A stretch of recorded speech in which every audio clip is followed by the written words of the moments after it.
and welcome to tonight's Order Paper podcast, where we'll be talking about the very big issues that's been happening in the legislative week in Parliament, the Responding to Child Abuse Care Amendment Bill first reading, followed by the one that everyone's been wanting for us to sit there and make for a long time. We've finally got footage to actually do that. The Principles of the Treaty of Waitangi Bill first reading. And we've got a very bumper panel tonight, as we've got Laura, who's come all the way from Aotearoa. Welcome. Huhana Hickey is coming from Tamariki Makara. Helmut, Modlik, coming all the way from, Tetai. I hope I got that one right, considering I'm in Te Tai, and Gary Chiles, who's also coming from there. So welcome to tonight's Order Paper podcast with an extended bumper long show. How's everyone? Good. Yeah. So kick off with you, Huhana. What experiences do you bring that makes you a bit of an expert in both fields? Well, lived experience, both as a disabled person, a survivor of abuse, having dealt with a lot of those issues, but also as a Māori woman, I am very deeply engaged in several areas of that legislation. I'm a human rights lawyer, have been for over 25 years, and I have a particular passion for the rights of Indigenous and Indigenous disabled in particular. Yeah, so that's my background, and I'm a mum, a grandma, and I feel a bit exhilarated at the moment with the Hickey, and I feel hope for my mokopuna, something that I haven't felt for a long time, but it's certainly feeling it now. Helmut. Kia ora. So what brings you an expert here? Because you know a hell of a lot more than I do about some things. Well, look, it's too strong. Kia ora, everyone. Anyway, first, too strong to say I'm an expert on either of these topics, but I have more than a passing familiarity and connection with both the underlying realities associated with both kia ora, and also most recently the legislative processes associated with these issues. So expert, but plenty of, as Huhana said, lived experience and some particularly recent pointed involvement with the Legion question. Sure. And Gary, now you've got different expertise. Kia ora, my name's Gary Chiles. I'm a long-time drug law reform activist, the man who normally turns up to Parliament wearing cannabis suit. And I've seen this whole treaty thing throughout my adult life, and I thought we were going forward, and now it seems like it's all come to a screaming halt, and it's threatening everything that we've achieved in half a century since I was a teenager. Now, before we get to the decent thing, we've got to see the good stuff there, and thank you, Waitangi, for having this footage available for us. First, a party vote's been called for. Mr. Speaker. A party vote has been called for. There's a process here. New Zealand National. 49 votes in favour.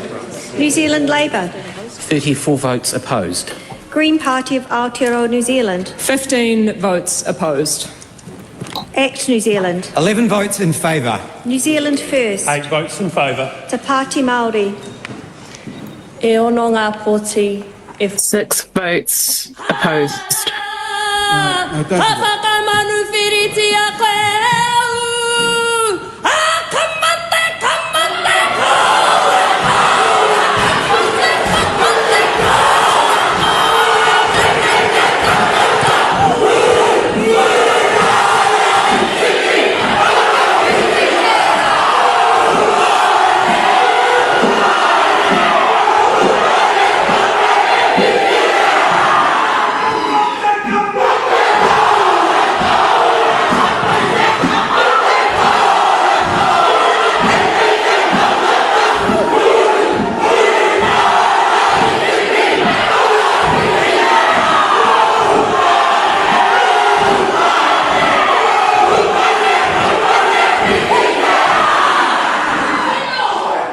The House is The House is suspended until the ringing of the bells. The gallery is to be cleared.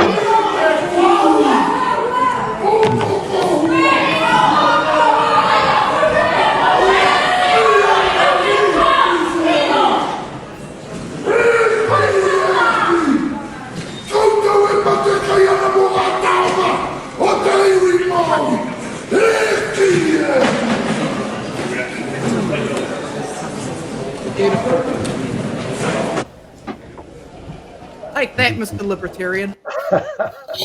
So, Gary, you were inside the chamber at the time. How long were you guys booted out for?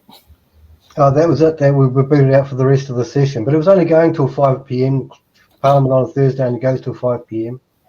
So, yeah, what, 4:15, I think we were cleared, something like that. I got outside just in time for 4:20. Let's put it that way. Were you there, Gary, also doing kamate? Yes, right at the back. Did anyone see him? It's like, No, not in that footage, and that's the best footage there is out there. I wasn't booked in. The Parliament one just watches Jerry. I wasn't booked in, but Parliament staff squeezed me into a spare seat. And it was one of the most awesome experiences of my life. It really was. The whole gallery came to our feet and tautoko the cry that came from Hana. It was impossible not to if you have a heart for this land. That famous challenge, "'Tis death, 'tis death, 'tis life, 'tis life," was perfect for the circumstance. It was a historic day. as a Greenie myself, I was really happy to see the Green Party politicians stand up and tautoko to Pāti Māori in that moment. Very proud of them. Yeah, I feel Hana is going to probably be a worldwide celebrity as a result of this, being our youngest. Oh, have you seen the MP. Rage Against the Machine remix that There I Ruined It did of her? It's beautiful. It's brilliant. My 38-year-old daughter, after watching the footage, she said, "Dad, when I grow up, I want to be like Hana." I want to know, how does so much mana get squeezed into such a small woman? Well, I think she's a relative of mine. I mean, the last name denotes that, so I'll claim her. And as an auntie, let's just say it's a natural gift when some of our whānau, and she's got it. Yes. She was amazing. I just stopped, and I couldn't stop. I had to play it again and again. I have never seen the strength of mana that I saw in that young wahine standing towards our treaty partner and challenging them. And about time too. Maybe this is the right time. Look, if I could just say, there is a generation now of our young people, probably two. I mean, our original kohanga, Tamariki, are now in their 40s, thereabouts, and their kids are coming through. So Hana's only in her 20s.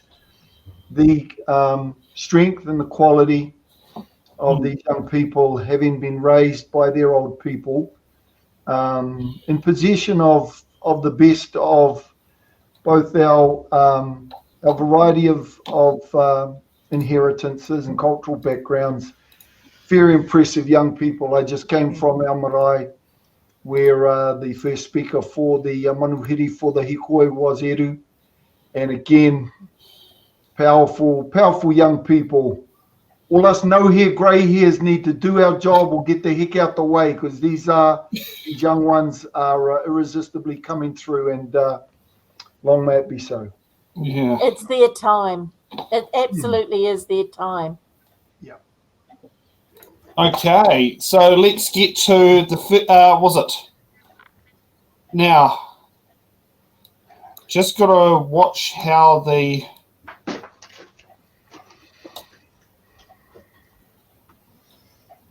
Oh, this is going to be a long one for the. How did that? how did that bill go? Did who was the first speaker, Gary, for the response to abuse care legislation amendment bill? Was that Louise Upston? No, it wasn't. So it was Carmel Cepoloni. I can't remember the order. I haven't got it in front of me. I'll bring it up.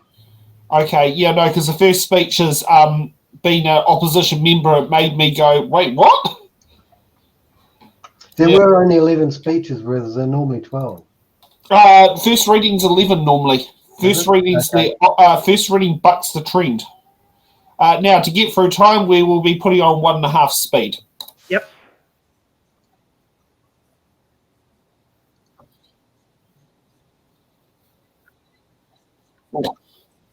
Of my speech has to be what led to this bill. At the centre of that is, of course, the survivors of abuse in state and faith-based care. I want to acknowledge in each and every one of those people that is here today, those who couldn't be with us, those who will be watching from home. Acknowledging the courage that was required to share your experiences, your truth, the re-traumatising impact of having to do so, acknowledging also those that chose not to, and the courage you have already demonstrated over the course of your lives, with the abuse you suffered serving as a dark backdrop to the achievements that you went on to attain, and to the struggles you would have gone on to live through. Those of you who testified during the hearings did so to finally give light to your own personal experiences, to hold those to account for what they did, to hold the state, churches and faith-based organisations to account, who on far too many occasions, as well as perpetuating the abuse, ignored what was happening. You also unselfishly did this to ensure that this is never allowed to happen again. I want to pay tribute to the many survivors of abuse that didn't live long enough to be a witness to this apology.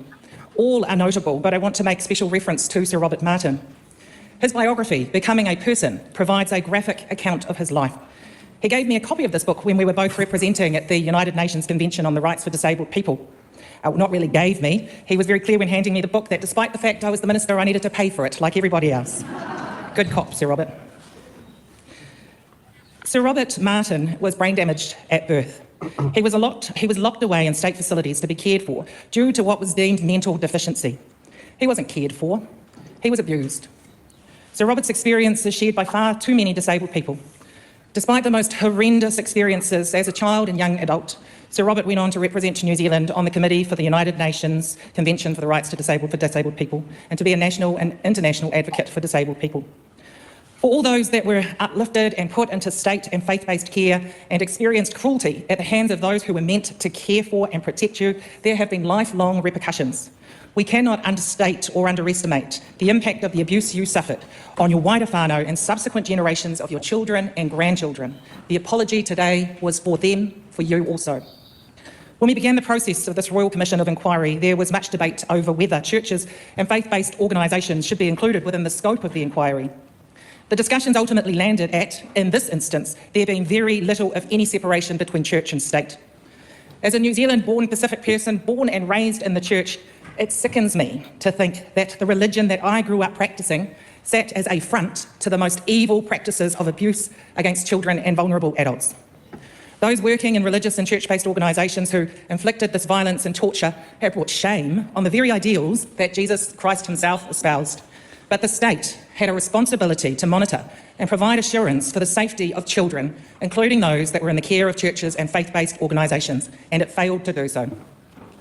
As a Pacific person, my heart breaks at the thought of that courageous first generation of Pasifika peoples who came to New Zealand, the place deemed to be the land of milk and honey, to work towards a better future for themselves and their children, only in some instances to lose custody of their children to the state, often for the most minor of infringements.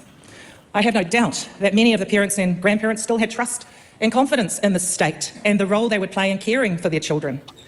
This trust and confidence was misplaced. Instead, alongside other survivors, Pasifika were physically, sexually, verbally and emotionally abused. They were also denied access to their ainga, their language and culture, and were berated for being who they were, which was beautiful te maiti of Moana Nuiakiwa. I acknowledge all of those who have spoken out. Our culture, and in our culture, we often are in a situation where we're discouraged from doing so, where we suppress these experiences that we have, where we're encouraged to get on, And so to those many Pasifika people who spoke up, I acknowledge you. Whaamoana John Luafotu is someone I have had the privilege to get to know, and all the other Pasifika peoples that shared your experiences, your truth. Thank you for your strength. Today we're proud of you, proud that you made your voices heard, speaking not only for yourselves but all other Pasifika who were unable to come forward. When reflecting as a mother and as a grandmother on the experiences of those abused, these children should be thought of as our children. And the torture, pain and violence inflicted on so many is something we could never comprehend happening to our own. So how did the state allow this to happen over a period of decades? Allowing the abuse to continue in the shadows because there simply wasn't the political courage to shine a light on the issues, perhaps out of fear that they would be too difficult to address and too expensive to respond to. The enormity of the challenge seemed to overwhelm to the point of paralysis. I do believe that there were some efforts made, but it was never, ever close to enough. Politicians got on, but now it has come to a head. Today we heard the apology from the government.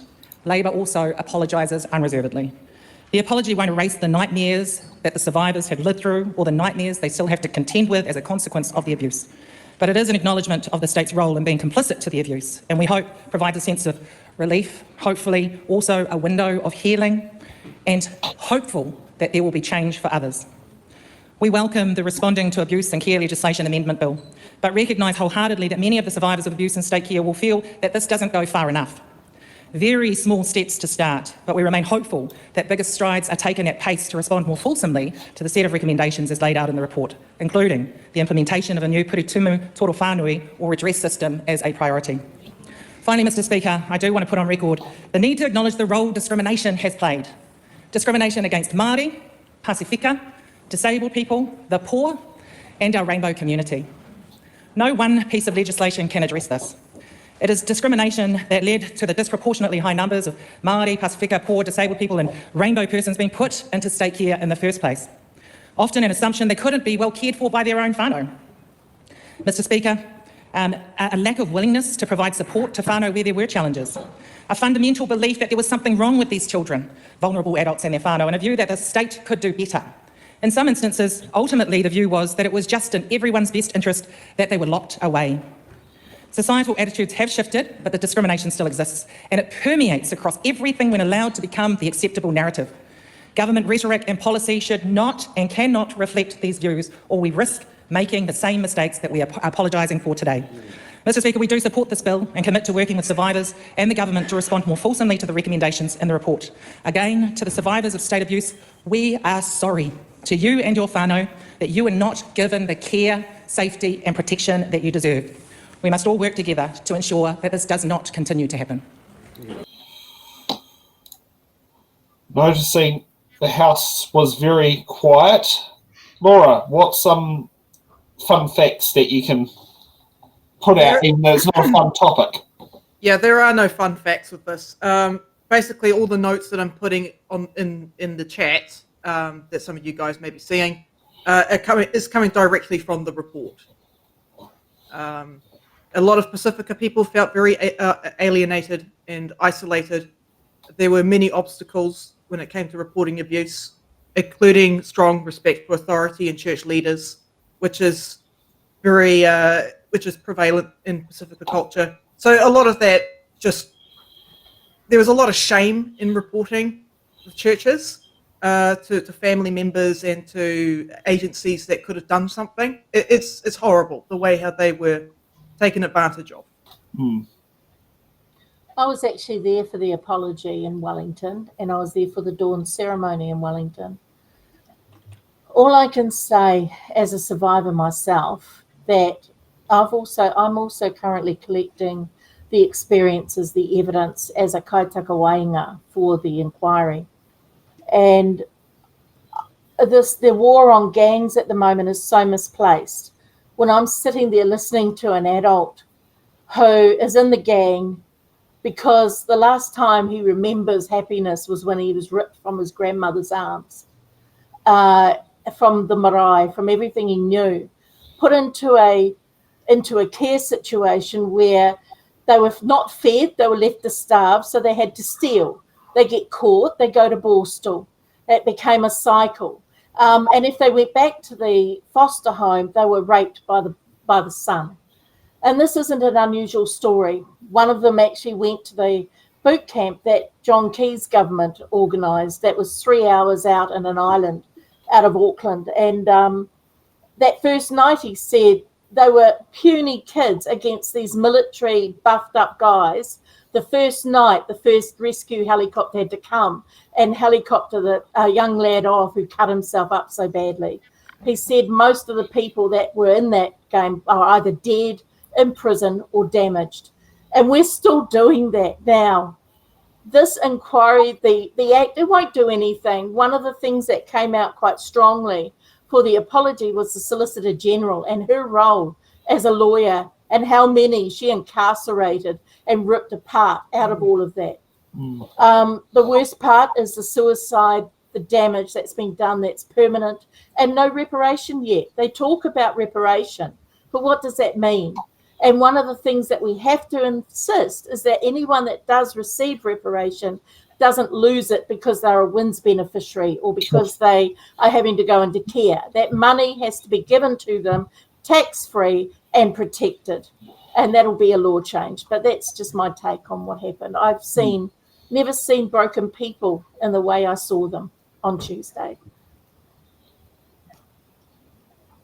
Can I just say that I think the government wants to treat this as something historic when it's still ongoing. It is. Yes. And it won't end. It'll never end. I'll tell you how it'll end. So if you've got a leak in your laundry, you've got two jobs. You've got to find the hole in the pipe and block it, and you've got to mop. You mop because you don't want to live in a mess, but you find the leak because if you don't, you're going to be mopping a long time, and you'll run out of mops and moppers. That's the health system, by the way. It is. So the vast majority of what passes for public policy implementation in this country is mopping. The reason for that is because the policy creators and implementers are incentivized to win a popularity contest every 3 years. The task of identifying the root cause of complex social problems and remediating them is a medium to long-term endeavor, which there is no incentive, for politicians to invest significantly in doing. So what do? Mop. Now that frame is helpful, frankly, for thinking about all of our social policy areas. And in this particular case, there's a couple of observations I'd additionally make.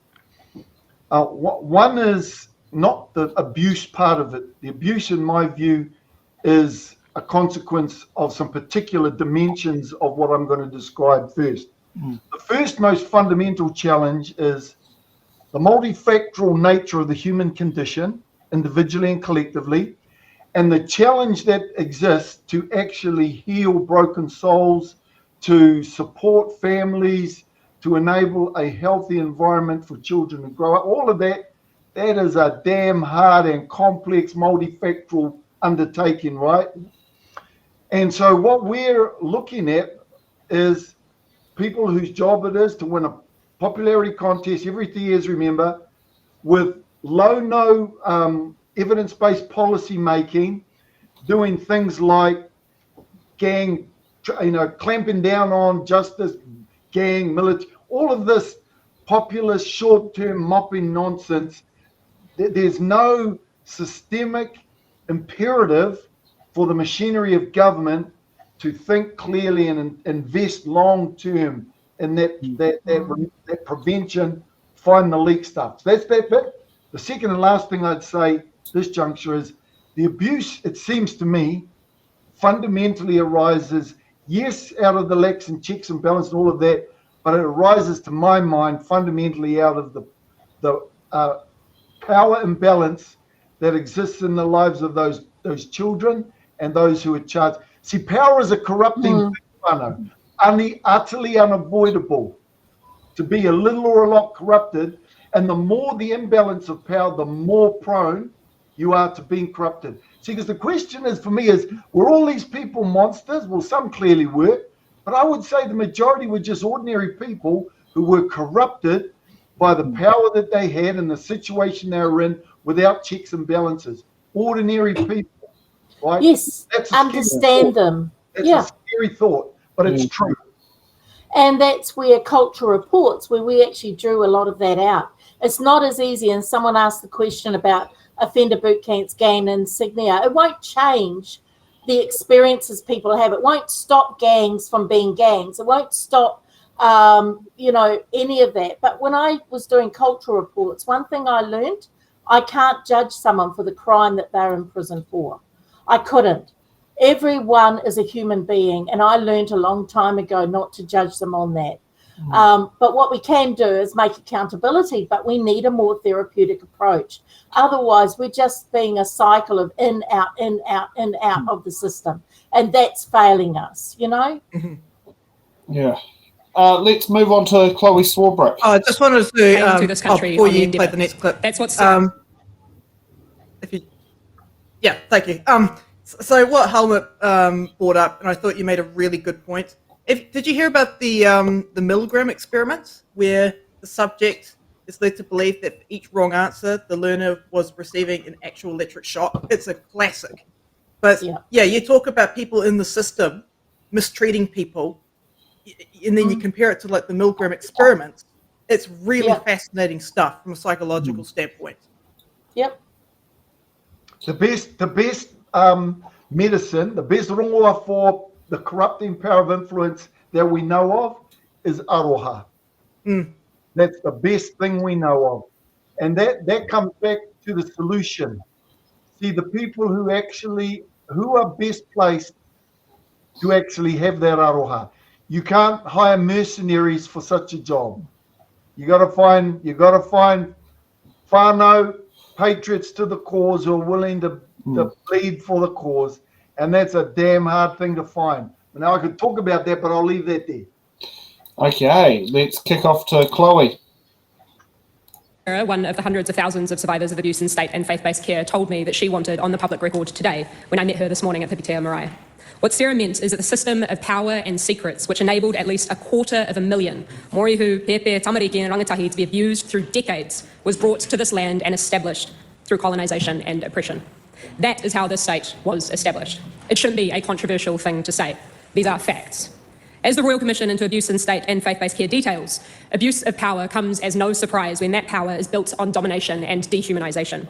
In the official apology earlier this afternoon, the Right Honourable Chris Hipkins spoke about how the abuse, torture and neglect documented in this Royal Commission represents, and I quote, the worst of human nature. While of course I agree about the absolute evil detailed in this inquiry, the words had me reflect on Hannah Arendt's notion of the banality of evil. The systemic abuse of at least 250,000 people in the past several decades was not only evil, but it was by definition systematic, and therefore deeply, profoundly, horrifically ordinary and banal. This abuse was not an accident. It was not a byproduct. It is woven into the fabric of the system. It is woven into power structures that ignore the cries of children. If we want to end abuse and the culture of silence that surrounds and supports it, the way that that harm compounds and grows, we have to uproot the way that power works in this country. The Prime Minister, the Right Honourable Christopher Luxon, acknowledged earlier today that this abuse, quote, changed the course of your life, and for that the government must take responsibility, end quote. Responsibility requires accountability.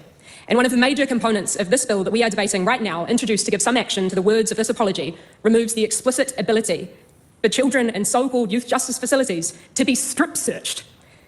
It's a welcome change, but the bar, Mr. Speaker, really is that low. Just a few weeks ago, rangatahi were once again protesting on the roof of one of those youth justice facilities. It was reported that they were protesting about access to food and fresh air.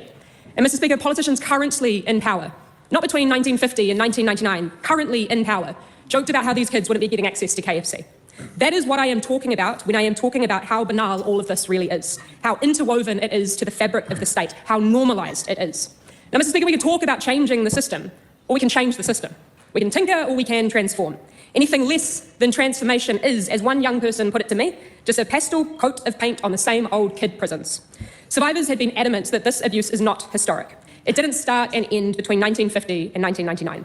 Whānau tell me, as I'm sure that they have written to all politicians in here, telling us that this abuse is happening right now. More so, the consequences of the abuse in state and faith-based care are very much still living among us. Now, when the Prime Minister talks about the government and our Parliament taking responsibility for the abuse that changed the course of survivors' lives, I ask everyone to take a second and reflect on what that really means. Because almost all of us can empathise with a 14-year-old boy who has been systematically let down and mistreated. We can understand that his behaviour is learnt as a response to a world that has put him under its heel as lashing out against that world. But how many of us can empathise with the 40-year-old man that was once that 14-year-old boy? The man who has been in and out of institutions that have disenfranchised him since he was a young guy. The man who now sits in prison. The man who was once directly abused and tortured by the state, who now continues to be in its demonstrably neglectful, harmful care. I am talking about the brothers and mothers and fathers and sisters and cousins and friends that survivors wanted us to acknowledge and mention today, who were not acknowledged in that official apology, nor given, as I understand it, their rightful opportunity to engage with it. The abuse in state care, Mr. Speaker, has filled our prisons and grown gang numbers. That is what the state is responsible for. And taking responsibility means that we can no longer pretend that these consequences of these actions of the state are somehow natural phenomena. A criminal justice system that we all know only serves to produce more harm, more crime, and more victims didn't just happen. It is designed by people in power in this parliament. And in 2024, it is being upheld and perpetuated by people in this parliament. As of June 2023, around 4,500 young people are in state care in this country. Why? Well, unfortunately, actually for many of the exact same reasons documented in the Royal Commission of Inquiry into Abuse in State Care. Poverty, lack of access to adequate culturally competent services, racism, homophobia, transphobia, ableism. These, Mr. Speaker, are not historical issues. And unfortunately, in acknowledging this truth, I'm sure that some will say that we're getting a little bit political. Everything, though, is political. Because politics isn't just about political parties, it is about power and resources and who gets to make decisions that saturate and shape our daily lives. As an anonymous survivor in the Royal Commission said, and I quote, "I don't think anyone should have the power to make decisions about children that they don't love." And Mr. Speaker, this is where I see hope and love. While this bill is an important acknowledgement of the need to improve systems to reduce harm, the mahi is not done until we have overhauled the system and put an end to that harm. Fewer people being subjected to atrocity is still people being subjected to atrocity. And all of us should be brave enough to reconcile that while we individually and personally did not perpetuate any of the heinous acts and neglects documented in this Royal Commission of Inquiry, we, 123 members of Parliament, do benefit personally and individually from the system that did. We sit in the same chamber and swear the same fealty of allegiance to the same monarchy and the same system that did. So the question for all 123 parliamentarians apologising on behalf of this institution today is if we are willing to give up that power, if we are in this place simply to hold on to power or to redistribute it. Because, Mr. Speaker, the people are coming. This week, tens of thousands in the largest mobilisation that our country has seen in living memory are marching to this place to demand that we not only change, but transform the system. Demanding, as many survivors have, that we honour Te Tiriti o Waitangi me te he whakapupanga, that we ensure that our people get the systems and the services that they deserve, that we care not just in words, but in action for each other and the planets that we all share. And Mr. Speaker, I believe that the people will win, that justice will win, that love will win. In the same way that today marks an historic moment, decades in the making, our tomorrow is forged by the collective work that we do today, most fundamentally in reimagining and in practicing love. Ka whawhai tonu mātou, ake, ake, ake.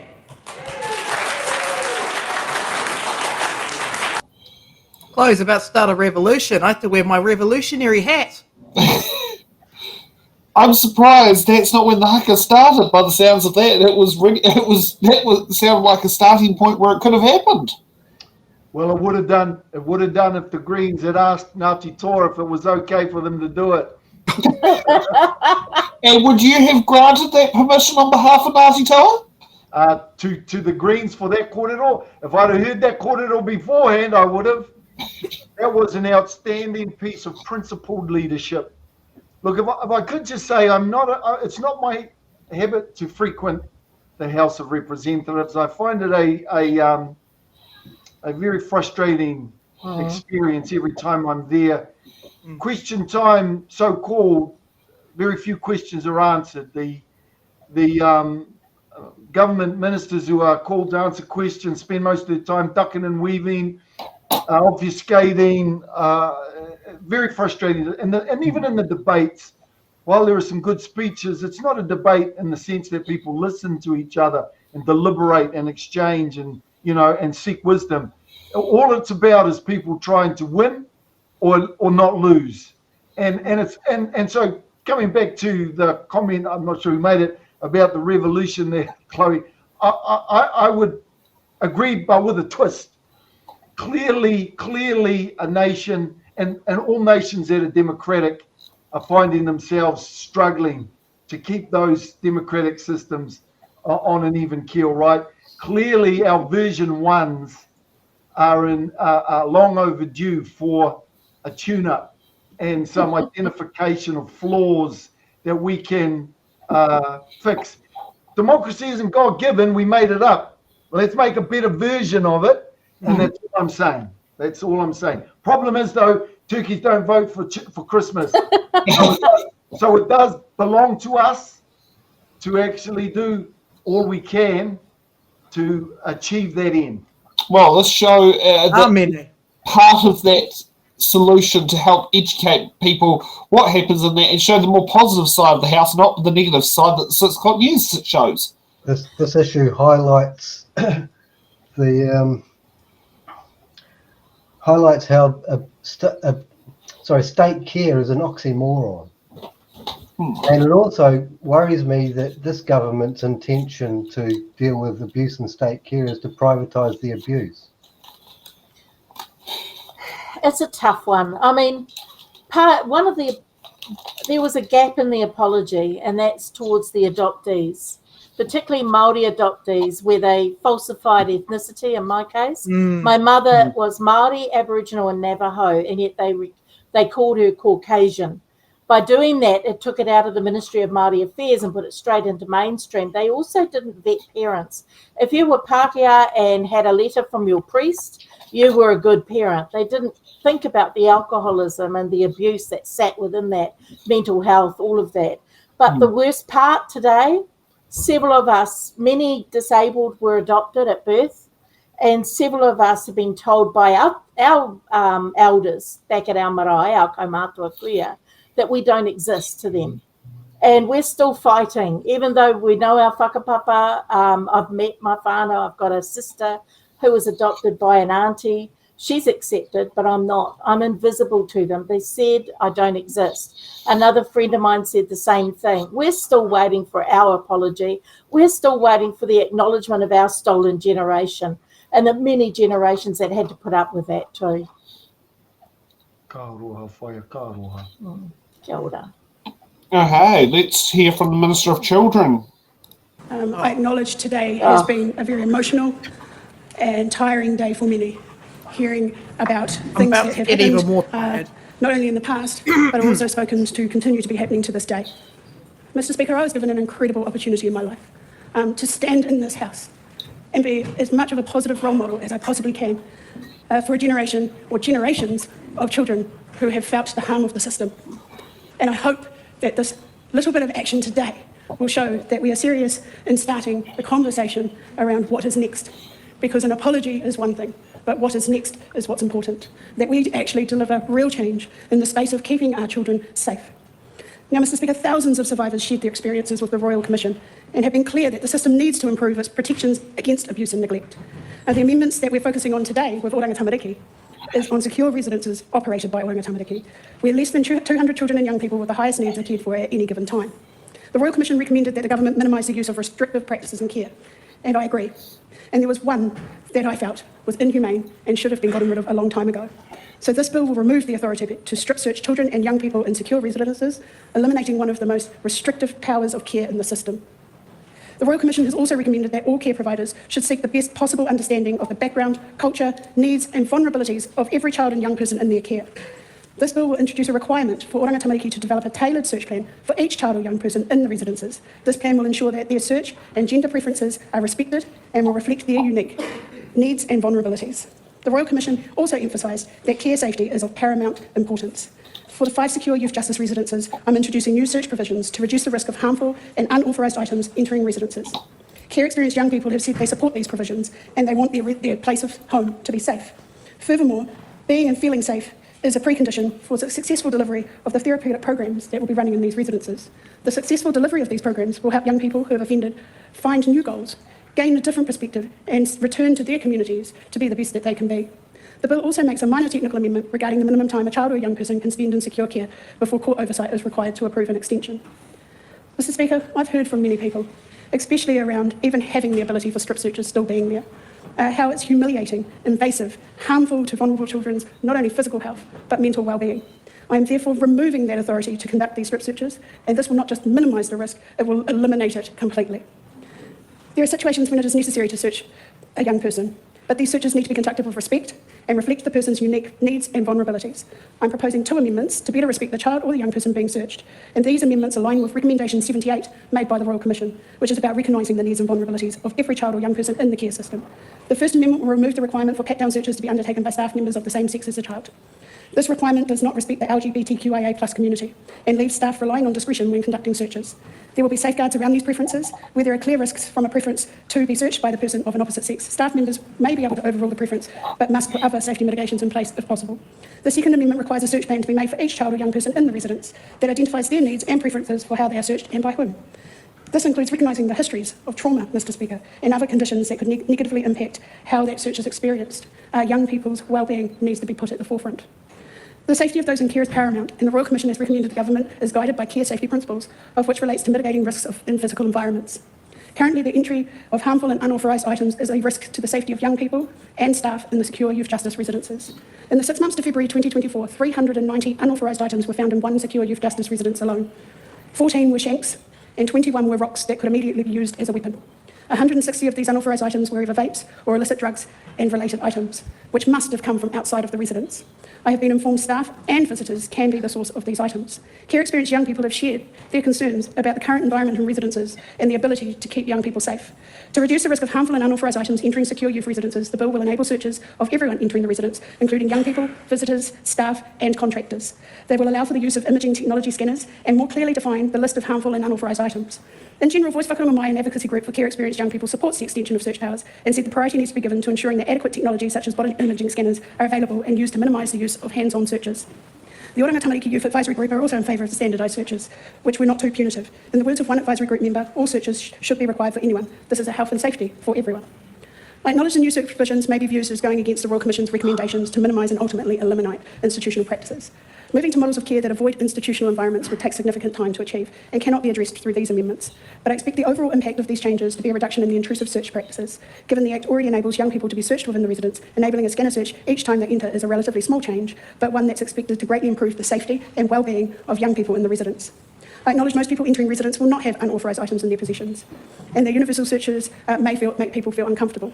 However, we need to balance this against the severe harm that could occur if these items continue to be brought into residence. I acknowledge some family may be put off from visiting residences due to the possibility of being searched, but the greater safety for everyone is likely to mean that some other whānau may feel safer to visit. To support visitors and help prevent the loss of connection for young people that the Royal Commission highlighted, Oranga Tamariki will advise them that searches occur to detect these items, what those items are, and the consequences if found. Unauthorised items will be removed and returned to the individual when leaving residence where appropriate. This will enable visitors to make a decision about what they bring to their visits in advance, and there will also be clear safeguards in place. Mr. Speaker, there's also around clarifying the maximum time a child or young person should spend in secure care. Currently, the bill has 2 meanings for that. One time frame is 72 hours, which begins counting when the child or young person is first placed in secure care, and the other time frame is no more than 3 days. This amendment will clarify so that a young person will not spend longer than counting the 3 days. This is a minor amendment that will reduce the ambiguity within the Act while the government continues to respond to the Royal Commission's recommendations. Thank you, Mr. Speaker, for the time to be able to speak to this today, and I hope it shows that we are serious about moving forward and getting things done. No, it doesn't show that you're serious. You didn't even fucking apologise. I'm sorry, I can't believe that in my 20s I supported this party, and every time I hear the ACT party talk, I want to take a shower, and I want to give a proper apology for my years of supporting them, because I am honestly disgusted with what they just offered there. I'm with Dave. I mean, I saw her on Tuesday, and to be honest, I didn't actually, I was really uncomfortable, but what struck me is she's a victim of abuse, not a survivor yet. And as a result, she's making trauma-based decisions. It's very dangerous putting them in Parliament, but I think Seymour's using her, and he'll throw her out the minute he can, because it's a toxic party. And unfortunately, she's going to come out of this a lot worse. And I do feel for her in that sense, but I'm extremely angry at her ignorance and stupidity around amending laws that are going to take away basic civil rights of our tamariki, our mokopuna, our rangatahi. That is not on. And unfortunately, I remember visiting Grandma, and she asked me, now can you explain to me what Section 7A is? When I explained it to her, she basically said, over my teaching career, which Grandma was teaching for Teachers Training College 1940, was it 46 and 47? No, 47, 48, and 1949, right up to 1990, she sat there and estimated at least tens of thousands, could be potentially 100,000 people displaced in there. And she was absolutely horrified to hear that the steps were taken in place, because she was teaching in Paeroa. Pretty much the majority of her teaching career, it was in Paeroa where she was teaching. So she felt very disheartened by the removal of Section 7A, because there are many situations where Section 7A has sat there and found, I think, the case that Karen uses as the case to why to get rid of it, also proved that an approved caregiver was a sibling of the mother. And the Act Party wants to repeal Section 7AA. I am aware of actually one of my caregivers. Her nephew was murdered by his grandmother. She was under severe stress. It was a family of meth.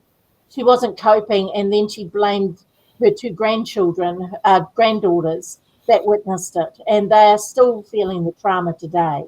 It does happen. That's just a reality, but there's no reason to take away whānau-based care. We have a mokopuna who was going to come to us, but because I'm disabled, Child Youth and Family said no, or Oranga Tamariki. But our niece has him. He's been with us 13 years now as a whānau. He was a whāngai.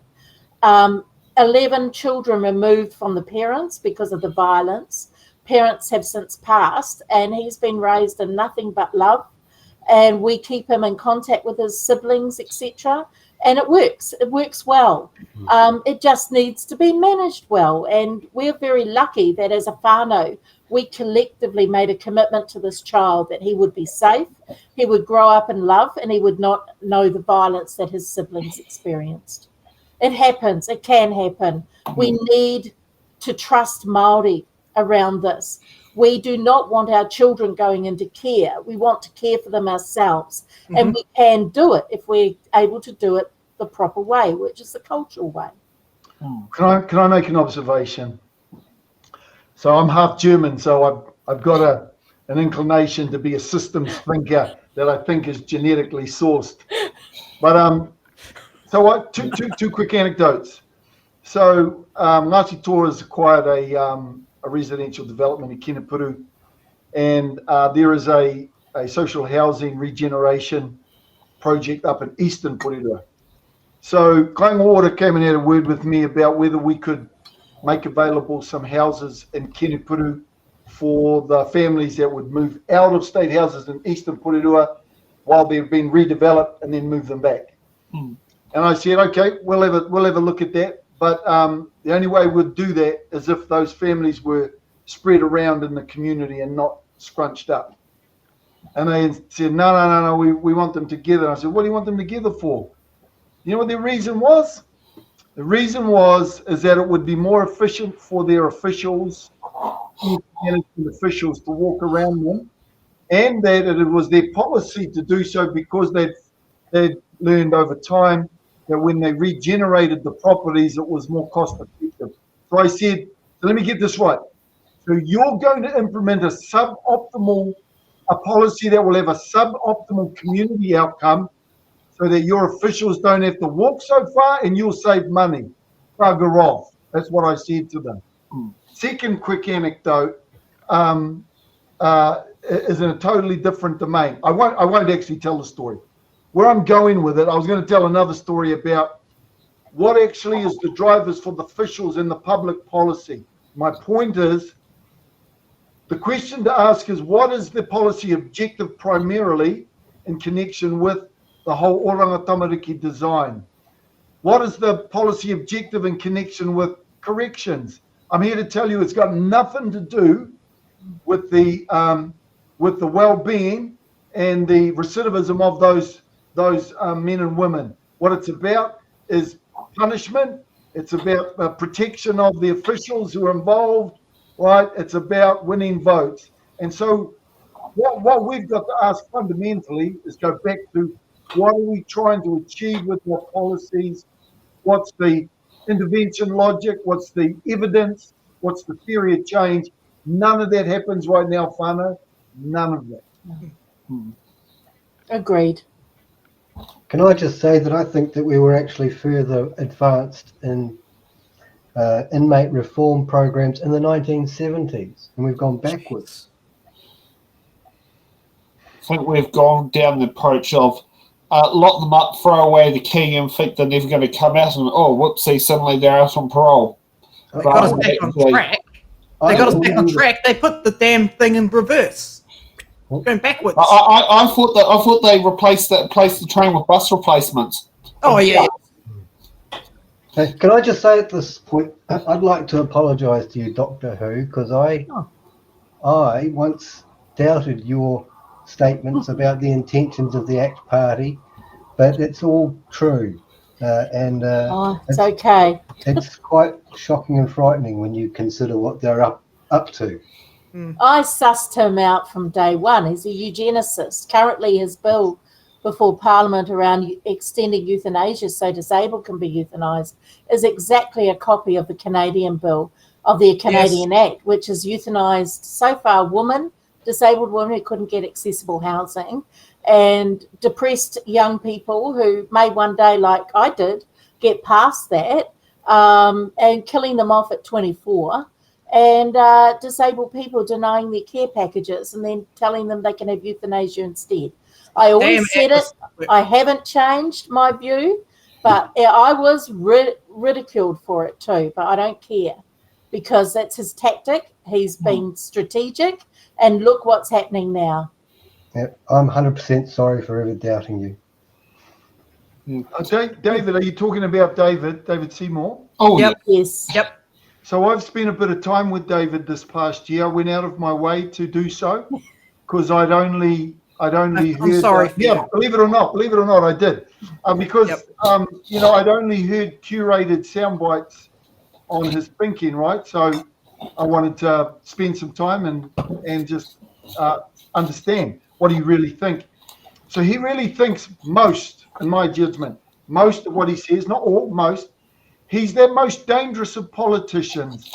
He's an ideological fundamentalist, right? He has an ideology, libertarian ideology, which he adheres to like a religious fundamentalist that cannot see, hear, or accept any other worldview. I call him a Lapitarian. Pay attention to all of his interactions, including the one he had with me online.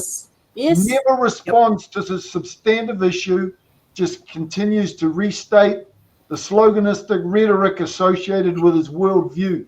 And that's the worst kind of politician there is because he pretty much believes it and he'll go down dying like on the cross, like fundamentalists tend to do for it. Very dangerous, very unhappy about him emerging in our political scene because most of our politicians are central pragmatists, roughly, right? So don't like that David has appeared on our scene. Yep. Oh, let's get to Casey Costello. In support of the Responding to Abuse and Care Legislation Amendment Bill. I would first like to acknowledge those in the gallery and those that met with us this morning on this important day of recognising our past, recognising our history, but hopefully acknowledging it does not define our future. I would also like to acknowledge the Minister who is leading this programme of work, Minister Erica Stanford, and her commitment and her diligence and her empathy and her warmth in navigating this difficult process. We spoke earlier today in this House of love, and I can assure you that this programme of work is being delivered with love. The recognition of the individual stories, the recognition of the harm, has created a pathway for us to deliver a future. It is important for us to consider at this time that this process, the environment that we stand every day, will be foreign to many in this House, Mr Speaker, who are viewing it. It seems a cold process, it seems a very sterile process, and I hope that you can recognise that it's this process that will ensure that our decisions are made diligently, that our decisions are made with careful consideration, that there are no unintended consequences, that we know that you are heard and that our responses lead us down a pathway to a better future. The report provided 138 recommendations and 500 findings. Each of those recommendations and each of those findings, Mr Speaker, were reflective of a story told to the Commission. Each of you, as survivors, each of the survivors, have a story that needs to be heard. And it is important that we note that and we allow each story to be told, and we don't make decisions on a collective basis based upon the loudest voice or the most vocal spokesperson.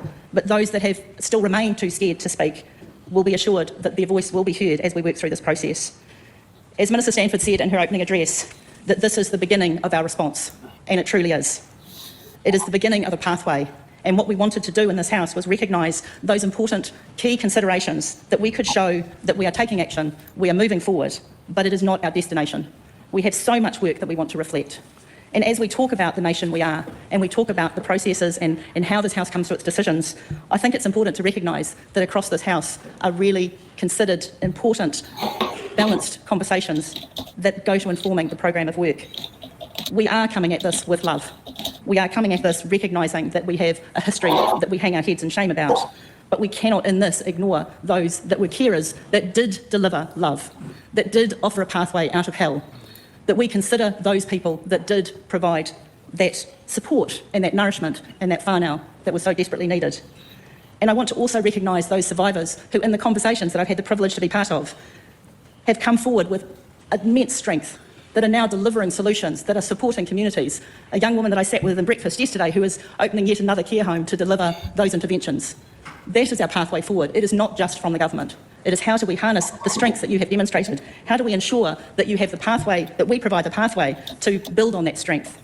This piece of legislation is small in process and small in size, but massive in terms of what it represents. It represents that we are listening. We are trying to take the actions that will have impact, and we are trying to find the pathway forward on a balanced and process-driven way so that we don't miss anything. We have a history where I think we have acted at pace. We have implemented things that perhaps we didn't think about the unintended consequences.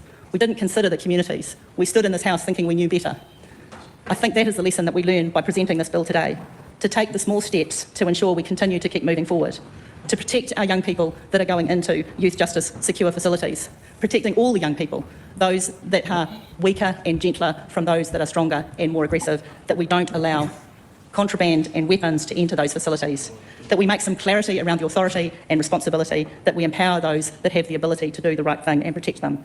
We want to ensure that anyone who works with the care of young people is clearly, strongly and verifiably vetted so that we know they are safe to be in the positions they're in, that we recognise what vulnerability really means, and that we ensure as we move forward that that vulnerability is clearly defined so there can be no ambiguity in the future. And finally, what is most important as a former detective is knowing that the records will be clear, they will be accessible, that we make that process verified, because knowing that your story is written down and that you have access to it is critically important. That's what makes you no longer invisible. That's what protects your story and your truth. And those are the things that we know we can fix today. I want to really close, Mr. Speaker, by talking again about our past and our history. We are a complex nation, but we are a unique nation. We have formed a nation based upon a history where a range of peoples have come together. I whakapapa to both Ngāti Wai, Ngāpuhi and Ngāti Hau, but I also whakapapa to Ireland and to England. I want to ensure that that story we tell as we go forward does not create further division amongst our families, but it brings us together, just as has been said in this House today, with love, with respect, and with the empowerment that comes from knowing that our stories are heard and respected, that we will learn from what we've done wrong, we will look forward to the future. I commend this bill to the House, and I acknowledge the Minister Stanford for her diligent work in this programme of work. Thank you.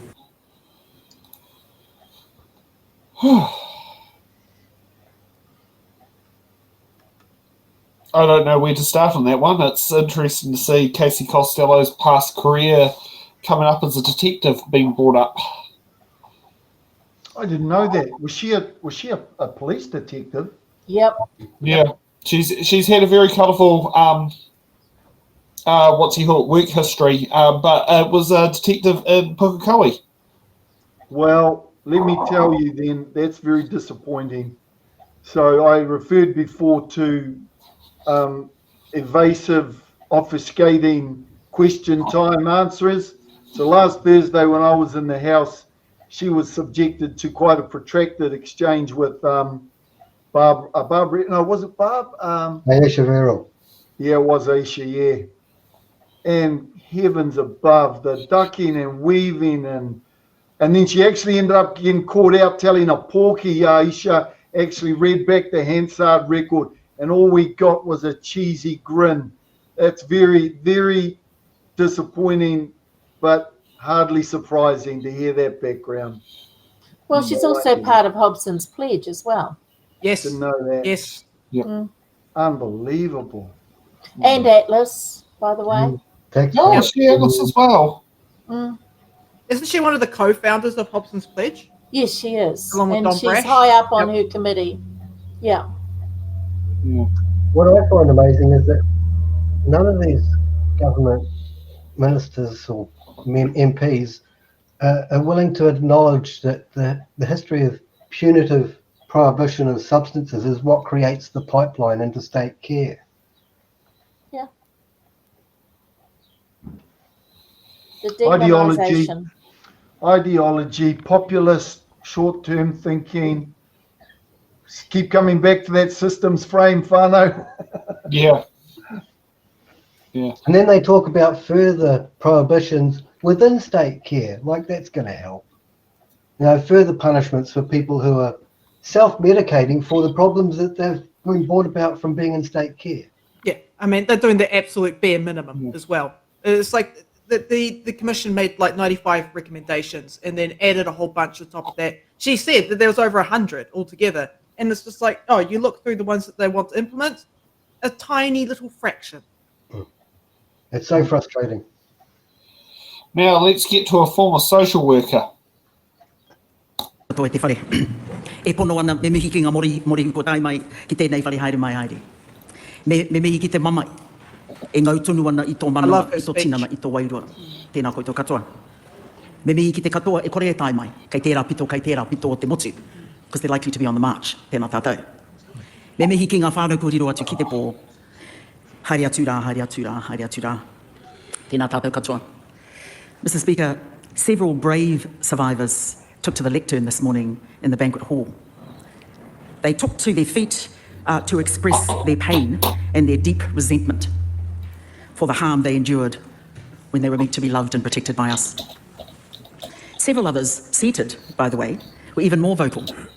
They were vocal because what they were hearing from officials and from government wasn't resonating with them. Safe to say they didn't believe it. The fact that we might be sorry today, and I get that this is a day of apology, doesn't mean that you have to be ready to forgive us. That is your choice and your time. Just because we're sorry, kei a koutou te tikanga. Mr. Speaker, it would be too easy actually to dismiss some of the vocal, well, disruption and reasonable disruption actually in the gallery, in the banquet hall this morning, because what they were hoping for and expecting was connection, truth and honesty. Speeches don't do that. People that speak their truth do that. So when that is occurring, survivors can tell, is that true? Should I believe you? Are you genuine in what you say? So I think those points are really relevant to this discussion, Mr. Speaker, today and for the next two readings, because in fact this is the first reading. We support it and support being a relative term in this very first reading, because we acknowledge that today is a special and particular day. But certainly going forward, I think there'll be more to hear and to debate and to understand, because knowing this work as I do and as I have in my whole working life, Mr. Speaker, you've got to know it enough to understand what you're thinking about, what people have endured, and what they still endure today. And if you don't get it, you just can't write about it. You can't describe it in any piece of writing, let alone some legal speak. You just don't get it. So therefore, these are the things that I think deserve some real understanding from the whole House, to demand that the whole House understand it in a deeper way. Sorry just simply isn't enough, in my view. The bill, as it looks thus far, disappointingly, it starts off in the 3 or 4 bullet points with strip searches and restraining methods. I agree. What a low bar to start with, because the irony is that stopping people from bringing contraband into a whare, none of that was so in all of these stories. The contraband was in the minds and the hearts of the people that were meant to love them, not something that they brought into a whare. It was something that they already had in their minds to treat and mistreat and disregard. So it is not the reason as well that I want to speak to this point is that there are other bills that have been pushed through that are equally as harmful. Point, remove 7AA. To not make that point would be me pretending that it doesn't matter in this conversation for fear of being accused as politicising.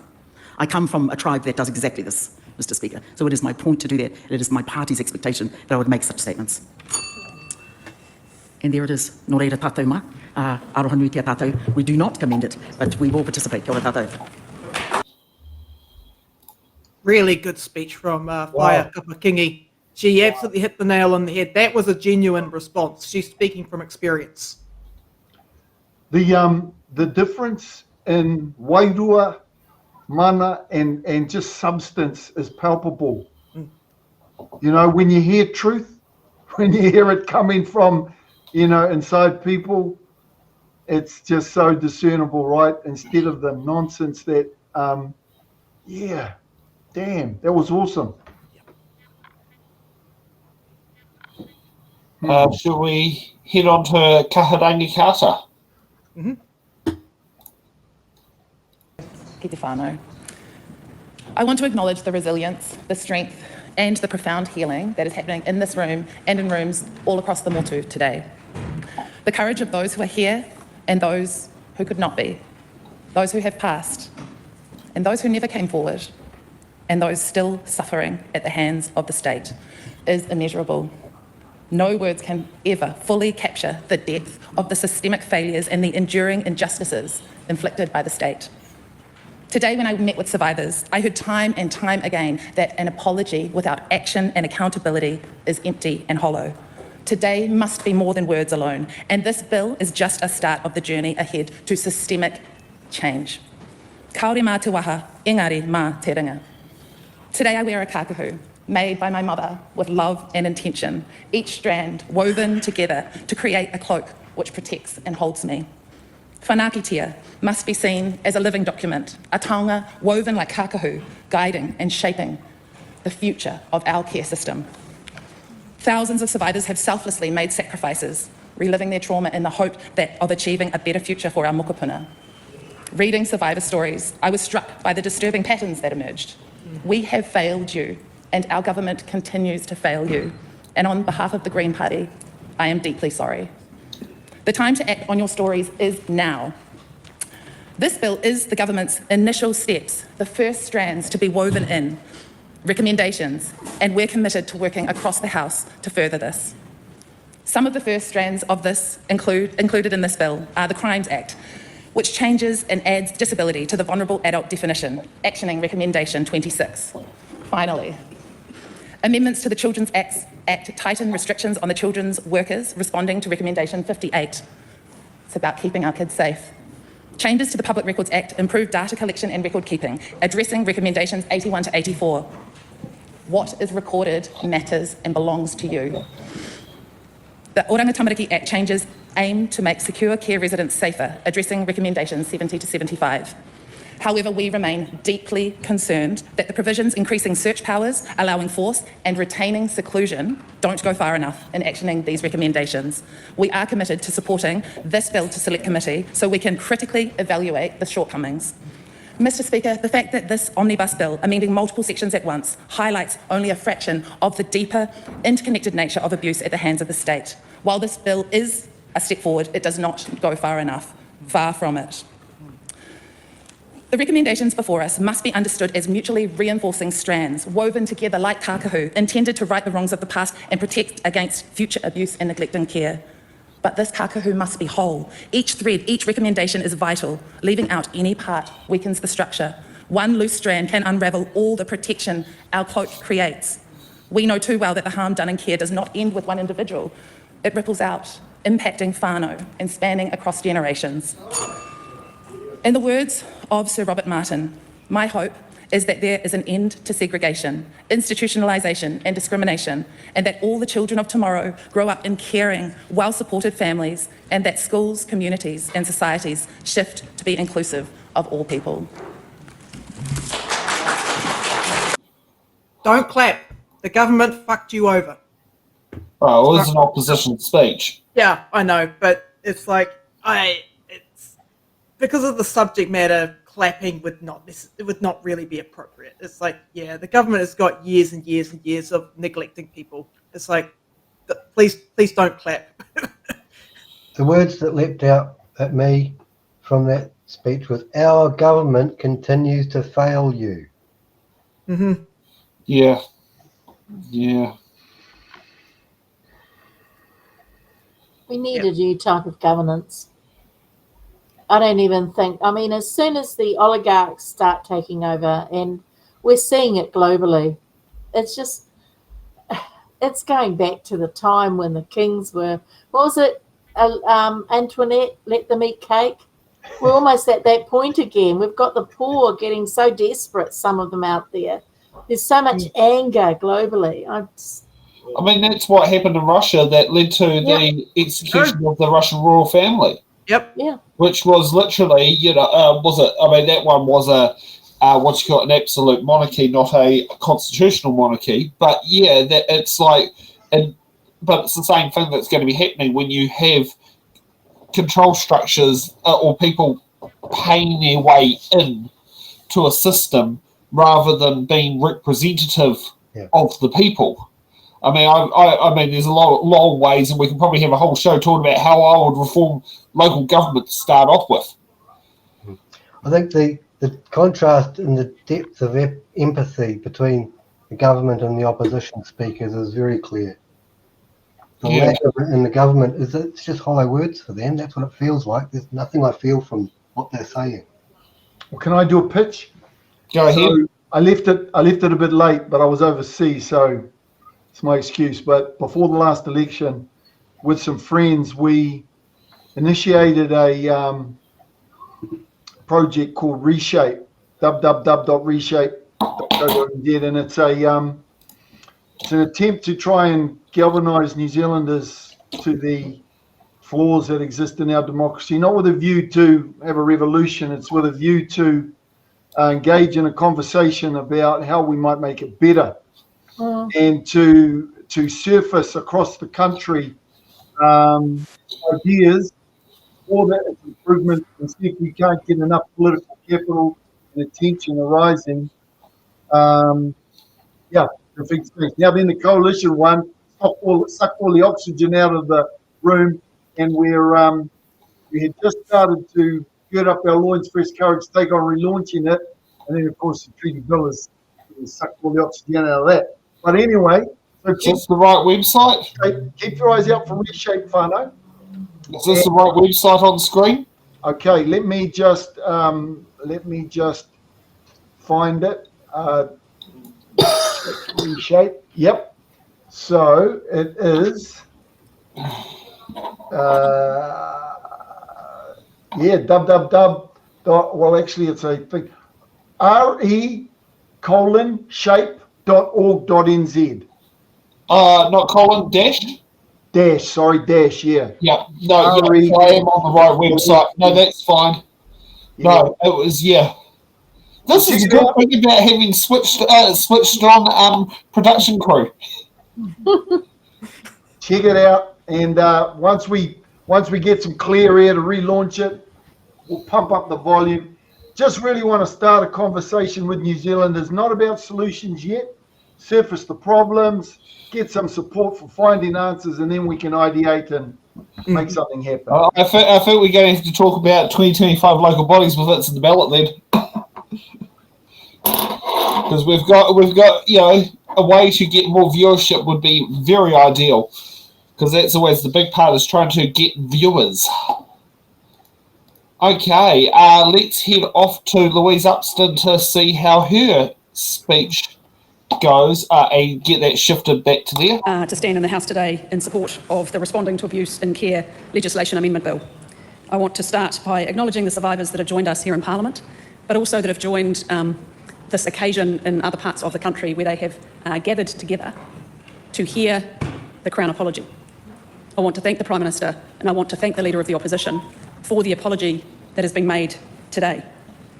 And I want to particularly acknowledge the disproportionate number of New Zealanders, deaf and disabled New Zealanders, who were abused in care. Mr. Speaker, like many, I have read the Royal Commission in their final report. Every page was harrowing to read, and one can only imagine what those experiences were like to live.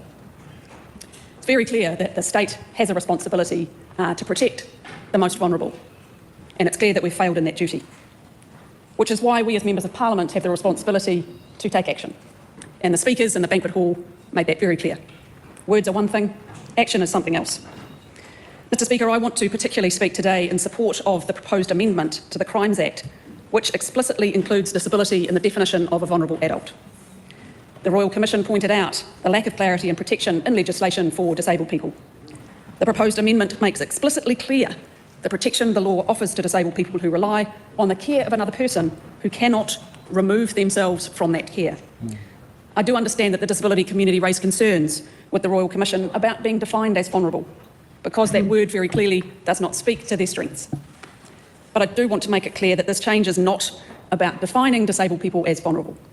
It's about protecting people who may not be able to speak for themselves, who are experiencing abuse and neglect, and who cannot remove themselves from that care.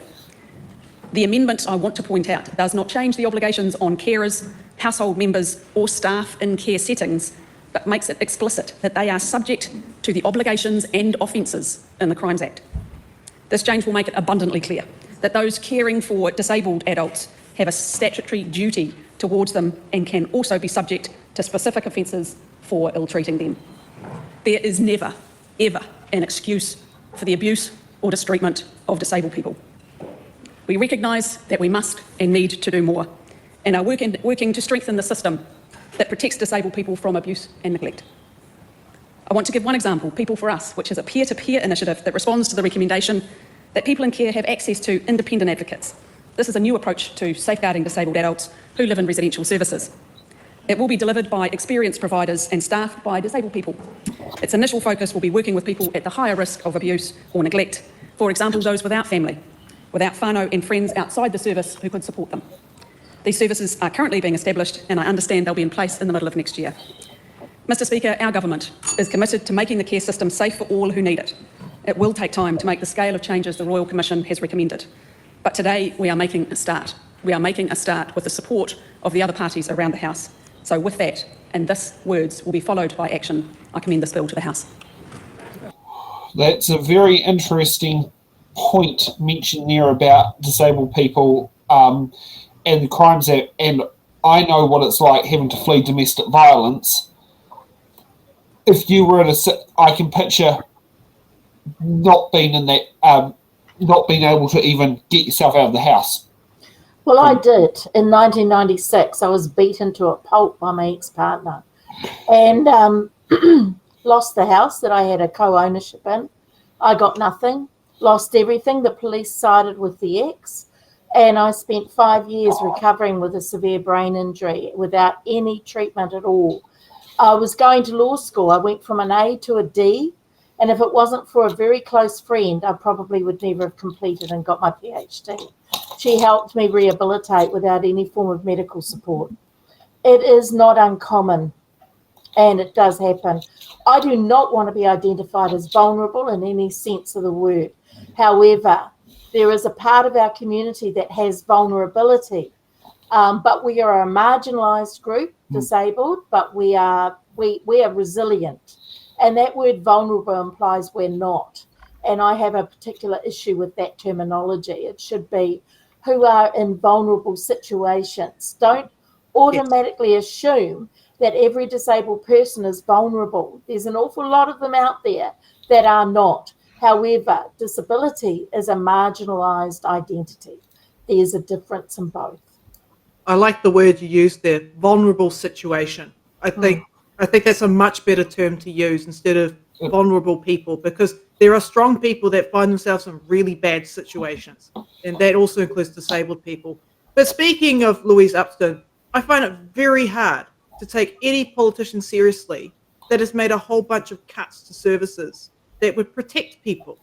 Like, I can't trust a damn word she says. I mean, cut our disability budgets. Yeah.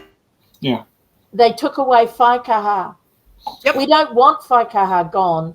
They underfunded it from the beginning. That was not national with this coalition. They were underfunded from the beginning. They were not wanted.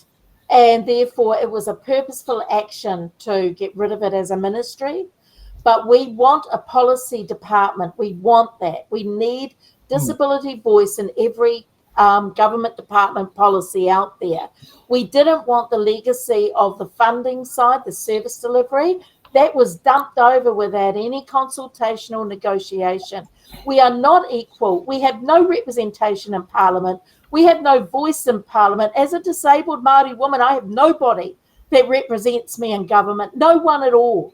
And until we see disabled people sitting in our government under each party, we remain outside of it. We are not equal citizens at all. We're persona non grata, and we have been for decades. Yeah. Let's cover one last speech from the Right Honourable Adrian Ruafei.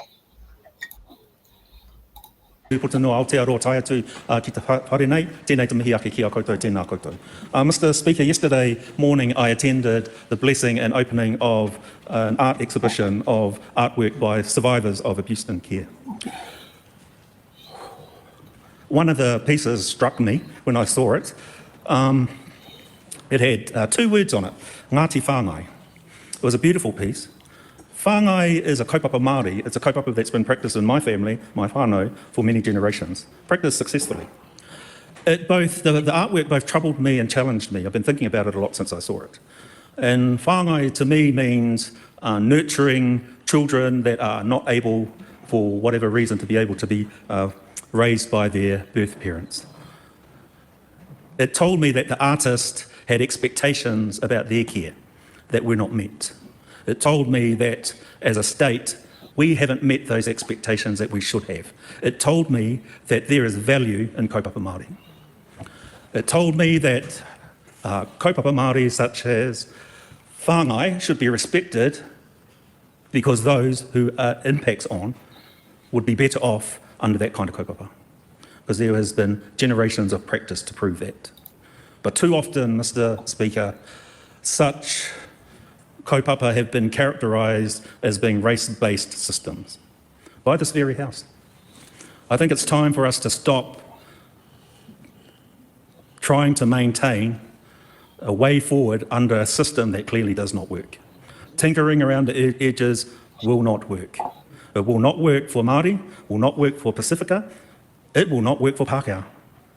What we have seen through this report and what we see in this bill is not even Kiwi. And that's something that we all should apologise for. But I say to this House, as I said before, there's value in kaupapa Māori and it needs to be empowered to give it a shot, to give it a go, to let it work. And it's actually not difficult. And that is my main message to this House. I'm not going to speak for very long. It's not my voice that needs to be heard in this whare, it's others. And to the kura mōrehu, I say to you, kia kaha, kia ora. Hardly ever hear him have speeches, but whenever Adrian brings up his speeches, they always spell out the plain facts. I've always found his, it's basically,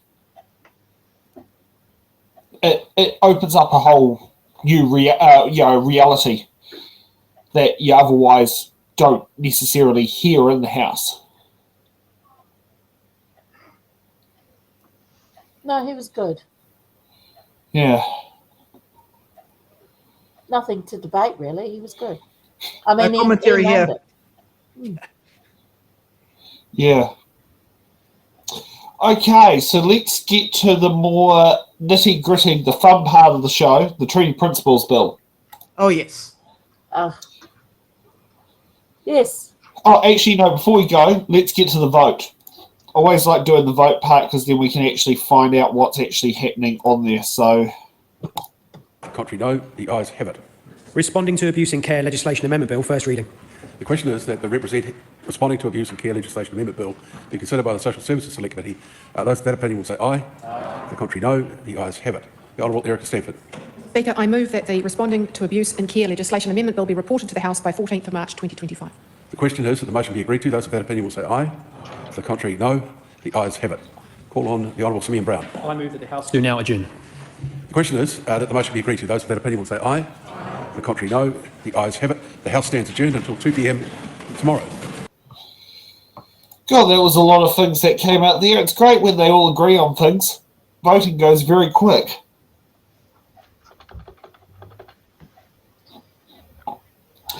Okay, let's get to the fun part, the Treaty Principles Bill, and there's a lot of things that went there. So, Gary, was there a bit of backwards and forwards before they finally, David got to be able to read his first speech?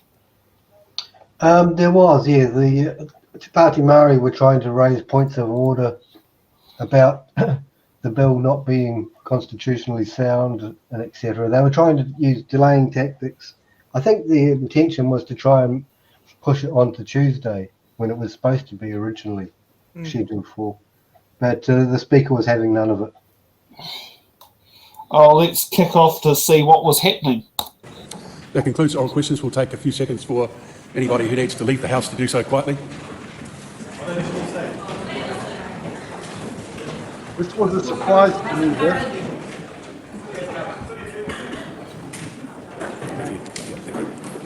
They're not very quiet.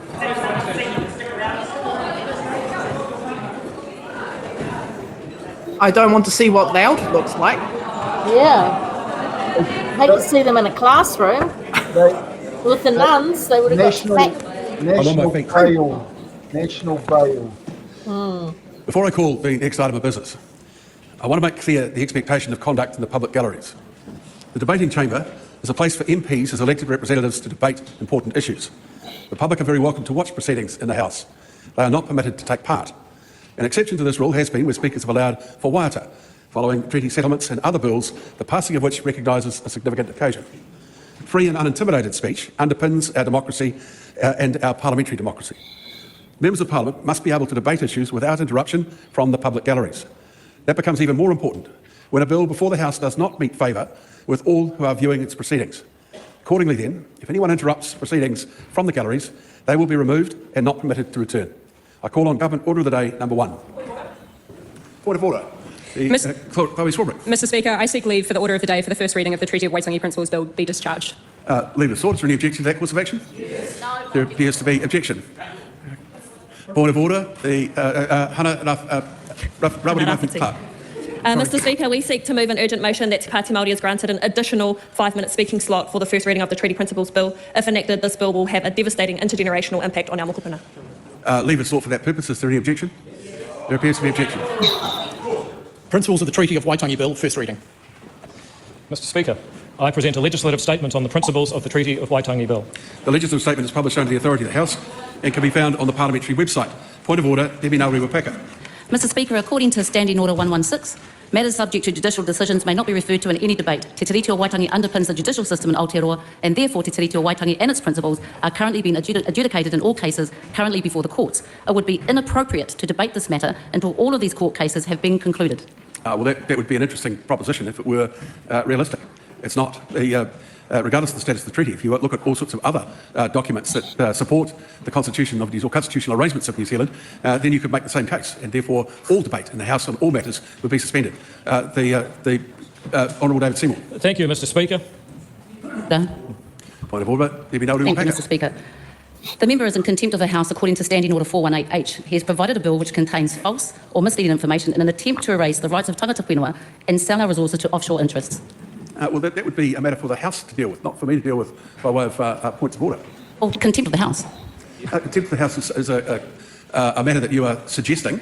I'm certainly not going to rule on it because this is a bill that has been through a process inside the various you'd say arrangements between parties before. In fact, there is a thing called the Legislative Committee to get here. The second thing is, the point I'd make is that if you think there has been a contempt of the House, then you need to write to the Speaker in a timely fashion. The Honourable David Seymour.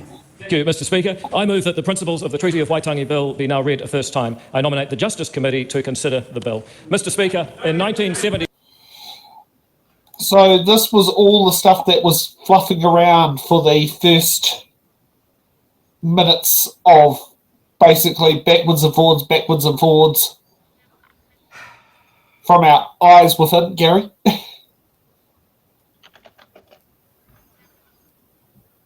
I'm not getting any sound.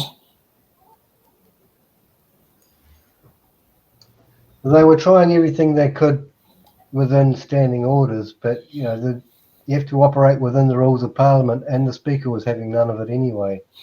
Yeah. Okay, let's kick off with David Seymour. This House passed the Treaty of Waitangi Act. That Act's preamble says that it was, quote, established to make recommendations on claims relating to the practical application of the principles of the treaty and, for that purpose, to determine its meaning and effect and whether certain matters are inconsistent with those principles, end quote. There was one big problem.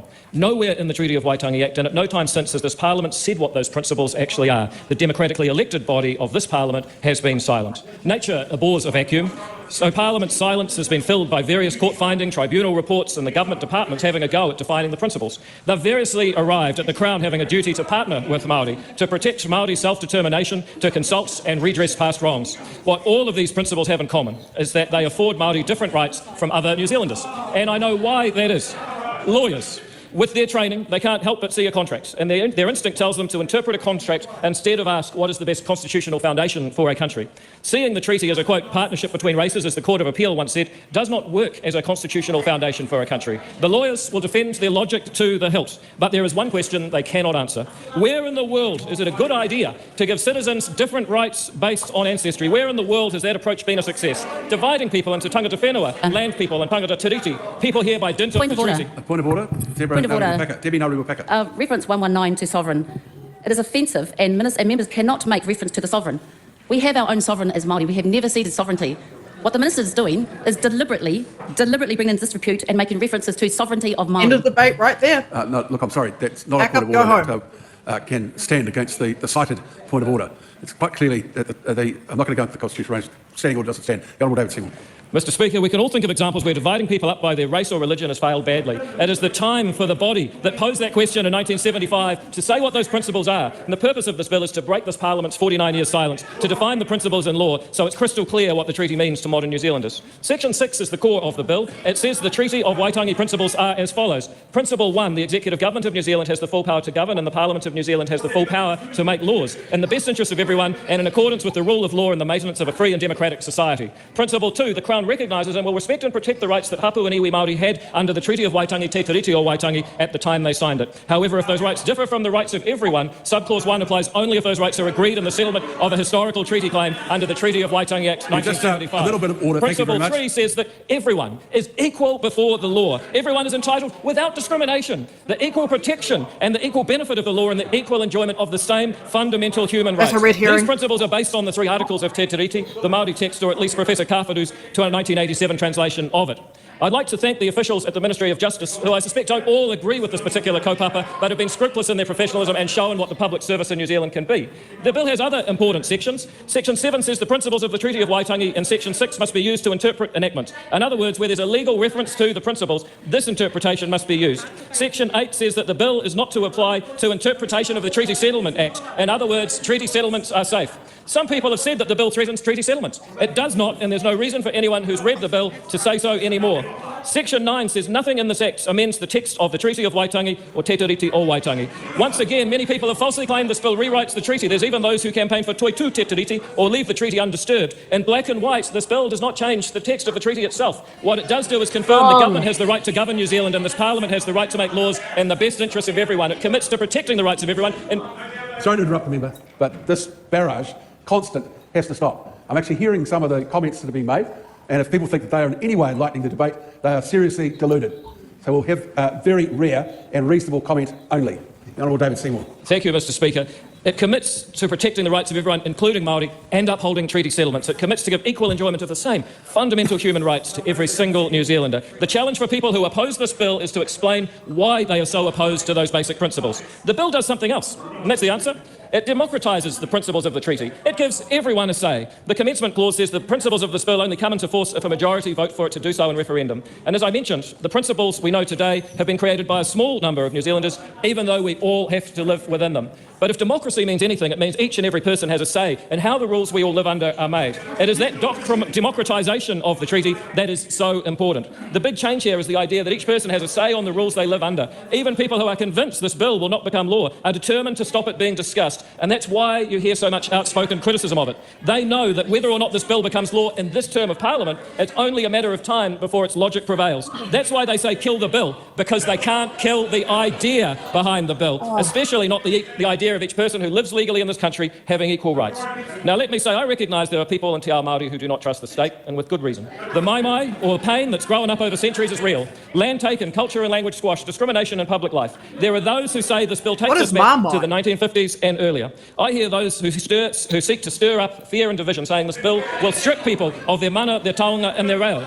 That is simply untrue. My mission in politics is to empower every person in every community to choose the life they want to live. It's at the core of my belief system. And funnily enough, it's the same belief system that drives many Māori activist movements. I believe that you should be empowered to do what you want with your land, to start your own school or your social service in your rohi, using tikanga Māori and Māori language. Start again, it's not going to cost me time. What is it so hard? Why is it so hard just to listen to an argument before offering a rebuttal? Can't be too hard. Well, I'm not on my feet, so I'm not taking any action. I don't want to start using members' names here, but some of the calling out is ridiculous. The Honourable David Seymour, it's you. Mr Speaker, in short, I believe in freedom under the law. And I believe that you have those rights because of being a human being, not because you have any particular ancestry. I believe that all New Zealanders deserve tino rangatiratanga, the right to flourish as you would like to live, because all human beings are alike in dignity. And thus the bill does not extinguish any right, it does not take from anyone, it reinforces the rights of the treaty as universal human rights. There are those who say that the treaty is necessary because there's still inequity between Māori and non-Māori, on average. And that is true if you view the world as groups of people and based on ancestry and you average them. But the truth is, each person is more than an average. We are thinking and valuing beings with challenges and choices and hopes and dreams. Many Māori do very well and need little help. Many non-Māori are struggling and in need of greater help. If you want to help people in need, skip the division and just help people in need, is what I say. There are those who may agree with the sentiment of the bill, but believe that there are other priorities. The simple answer is that this government has not been stopped by this bill. In fact, this minister has not been stopped by this bill from making massive progress in health and housing and economic growth and education. You can walk and chew gum at the same time. But more importantly, a system of equal rights is essential for solving the practical problems we face. A separate health administration, seats reserved at the table of public entities, the requirement to consult people on resource management decisions based on ancestry, all of it just makes the task of solving the very real problems we solve all the harder than if we join hands in common humanity against the challenges we seek to overcome. The division that you are seeing was not caused by this bill. It's been built up over decades, during which New Zealanders have come to regard themselves as based on ancestry or one side of a partnership instead of New Zealanders. And what's worse, successive governments have encouraged that division. The division is there whether this bill is here to reveal it or not, and we cannot afford to ignore it any longer. In summary, Mr Speaker, the principles of the Treaty of Waitangi Bill fills a silence this Parliament has left for 5 decades. In so doing, it affirms the basis of our country. It is not division. Treaties are supposed to unite people, not divide them. We are fortunate that our country was founded by a voluntary agreement giving ngā tikanga katoa rite tahi, or equal rights to all. And for affirming and celebrating that wonderful inheritance, I commend this bill to the House. Thank you, Mr Speaker. What a load of rubbish coming from a guy who said to you, Helmut, that you used high school debate tactics. That is peak high school debate tactics right there. You know, this is a guy's like saying, oh, we need equal stuff for everyone. Okay, stop making cuts to services then, you fucking donut. You know, he is a donut. He's an idiot. He's as slippery as an eel. Right? I've never seen such intellectual dishonesty from one man in Parliament. The fact that 42 KCs have opposed it, the fact that some of our top legal minds in the country have opposed it, the very fact of the point of this matter is Te Tiriti stands under over 600 years of international law, which states the Indigenous language of the treaty stands ahead of any other version. Now, with that means our relationship between the Crown and Māori should be a legal partnership. The idea that citizens somehow within Aotearoa are missing out is a misnomer. The only ones missing out are those people like me that are trying to stay alive during the health crisis while we face constant abuse, trying to eke a living out on something when they don't want to employ disabled people, trying to just manage our way through, break out of poverty, watching our community struggle, trying to get housing. That's the issue. We all have equal rights under our Bill of Rights Act, regardless of ethnicity. The treaty does not impact on that. The treaty does not give me some kind of privilege where I am living some kind of highlight elitist life, whereas the late Kingi Tuheitia said, we're all elite Māori. Yes. over him. Yeah, that was hard to listen to for the second time. Really hard. So for me, fundamentally, the way I'd characterise our difficulty is the facts are only of marginal interest to David. He has a libertarian worldview that creates the vision that he has clearly in his head for this land. And to be fair to him, there is a lot to recommend that vision. But the problem is it's not supported by our reality. And I think someone said his intellectual dishonesty and just, kia ora, Laura, pretending like we all turned up yesterday and insisting that what happened the day before, let's vote on it. It's really infuriating to hear him just say over and over again the same thing without engaging substantively. And his response to the really serious critiques that come from our top legal minds, our top constitutionalists, our historians. So these are people who, they know the hell. So, I mean, I think we saw our former Supreme Court Justice mentioned in there, Sean Elias. All he does though is play the ball, not the play the man, not the ball. Like every time stuff comes out, which is a classic signal that he actually doesn't want a discussion, that he actually doesn't have a logical evidence to back up. Play the man, not the ball. That's what he does. No, he's working from the presupposition, the false premise that Māori ceded sovereignty. He does not acknowledge the fact that William Hobson authenticated both texts. No, he is working from a lie. Yeah, the facts are irrelevant. The evidence is irrelevant. David Seymour misrepresenting the views of Maori is the fingernails down the blackboard moment for me.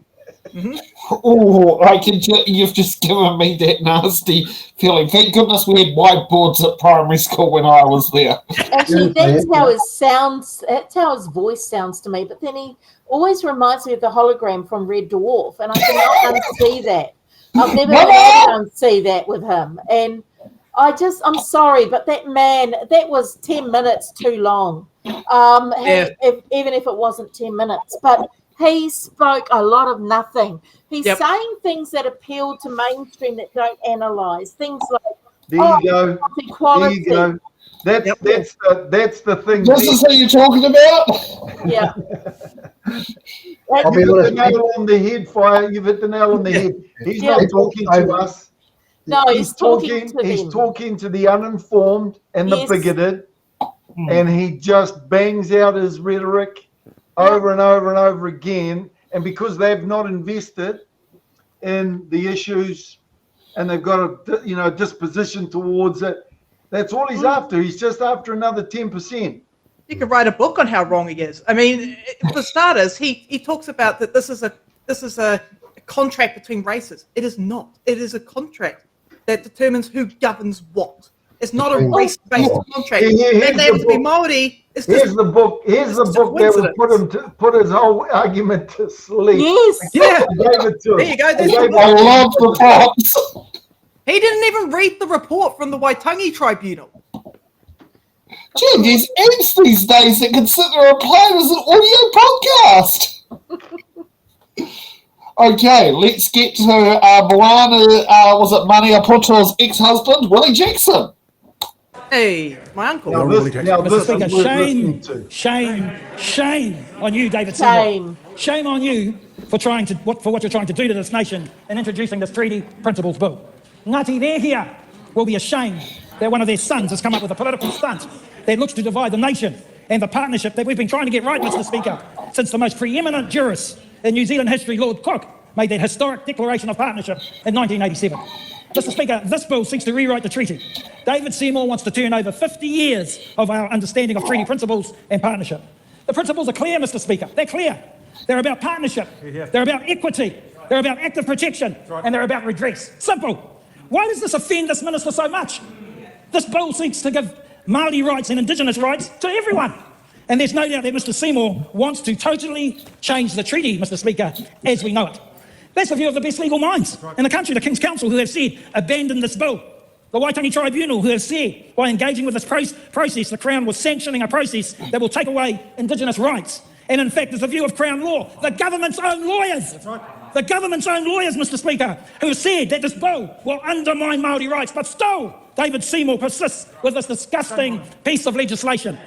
I said some time ago that he was the most dangerous politician in New Zealand, and that has come to pass. Mr Speaker, I'm a Labour Party member, but I'm also a proud Māori and New Zealander, and I denounce this foul attempt to rewrite the constitutional framework of this nation simply because the Prime Minister is too weak to stop the dangerous extremism of the ACT Party. The party of Doug Graham, the party of Chris Finlayson, Jim Bolger, Jenny Shipley. None of those people would have been played the way the Prime Minister has been played, Mr Speaker. That is the last time there is to be any outburst from the gallery. Oh. And that is the last time we're to hear a personal reflection of that nature in today's speeches. The Honourable Lee Jackson. Sorry, Mr Speaker. Thank you, Mr Speaker. Mr Speaker, the Prime Minister claims this is MMP and his hands are tied. But he chose, Mr Speaker, to sail Māori down the river and chose to throw all our shared work out just so he could be Prime Minister. Every single National Party member should be ashamed at the cowardice shown by the Prime Minister and this party. By introducing the bill, National are letting Māoridom down. Think about what you're saying. Oh, I have very much, Mr Speaker. No, thank you for that. I know, but not very clearly, obviously. Oh, well, that's your view, Mr Speaker. Thank you for that. Sorry to interrupt you, but don't go down that track. Okay. By introducing the bill, though, sir, National are allowing David Seymour to launch a 6-month hate tour. Right. He's using that 6-month hate tour to launch a citizen-initiated referendum to fight the National Party in 1996. The Minister's Vanity Treaty Principles Bill will cost us $4 million, Mr Speaker. $4 million at a time when we've got a cost of living going through the roof. I'm telling Mr Seymour, Mr Speaker, and some of the National Party members that who are enabling this, that Māoridom will never accept our redefining of the relationship with the Crown. Not today, not tomorrow, not ever. We will march and hikoi for our rights. Mo ake, ake, ake. Mr Speaker, this Minister has purposely allowed misinformation to replace the true nature of the relationship from the Māori chiefs and Crown and sold that criticism as equality. He is not standing up for democracy. He is using and abusing democracy against my people, against your people. How dare you, David Seymour? Mr Speaker, yesterday I was on a hikoi. I'm so proud to be on that hikoi with our political colleagues, Māori Party, Green Party, wonderful. Asians, Māori, Pacifica were all there. They gave me a clear message, Mr Speaker, and I agreed to give that message here today. This is to you, David Seymour. You fuel hatred and misinformation in this country. You bring out the worst in New Zealanders. You should be ashamed of yourself, and you are a liar. Woo! That was on fire. That was definitely passionate. Yes, it was. Speaking my mind, right there. How was rewatching it, Gary? I have to say, both now and rewatch when it was original watching it, because I wasn't there. Oh, sorry, I was there. No. Make up your mind. I was impressed because I felt like he was carrying the mana of his family really well. Mm-hmm. And I've not always been impressed by him, I have to say. Yes, but brilliant. It was brilliant. For Frosty's question, hopefully, that was badass. Hopefully we do. I only have parliamentary footage for that one. I don't think we have Waitangi's cameras for that one. I liked it that the speaker asked him to apologise and withdraw, and nah, can't do that. Yeah. Okay, let's get to Chloe Swarbrick. Yes. When you're accustomed to privilege, equality feels like oppression. That, Mr Speaker, is what is behind this bill. Its architect tells us that this is about equality, but we do not have equality in this country. Pick almost any statistic that you like. Housing, incarceration, health, life expectancy. Māori get unfair and unequal outcomes because of unfair and unequal treatment, which started with the Crown's intentional, violent actions to dishonour Te Tiriti o Waitangi. But, Mr Speaker, this is not just about Māori. This is about all of us. Te Tiriti is why and how each of us are on this whenua. It tells us so much about who we are, how we got here, and where we go if we treat each other and our planet well, if we are good treaty partners. Capitalism. That is, an economic system with the key priority to turn profit at almost any cost needs colonisation.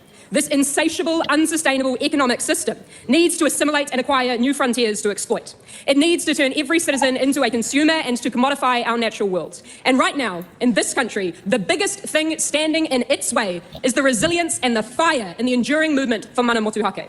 Mr. Speaker, when Te Tiriti was signed, Māori outnumbered Pākehā 40-1. Can you imagine a small group of people coming to this country, signing an agreement to look after themselves in orderly cohabitation, then instead taking our land and our language? Well, that is the abridged history of Aotearoa, New Zealand. That is what the British Crown did in establishing this Parliament and its institutions. The legacy of that violent oppression, theft and colonisation and the breach of Te Tiriti o Waitangi is represented in today's deeply unequal and unfair statistics. In people's lives, Mr. Speaker.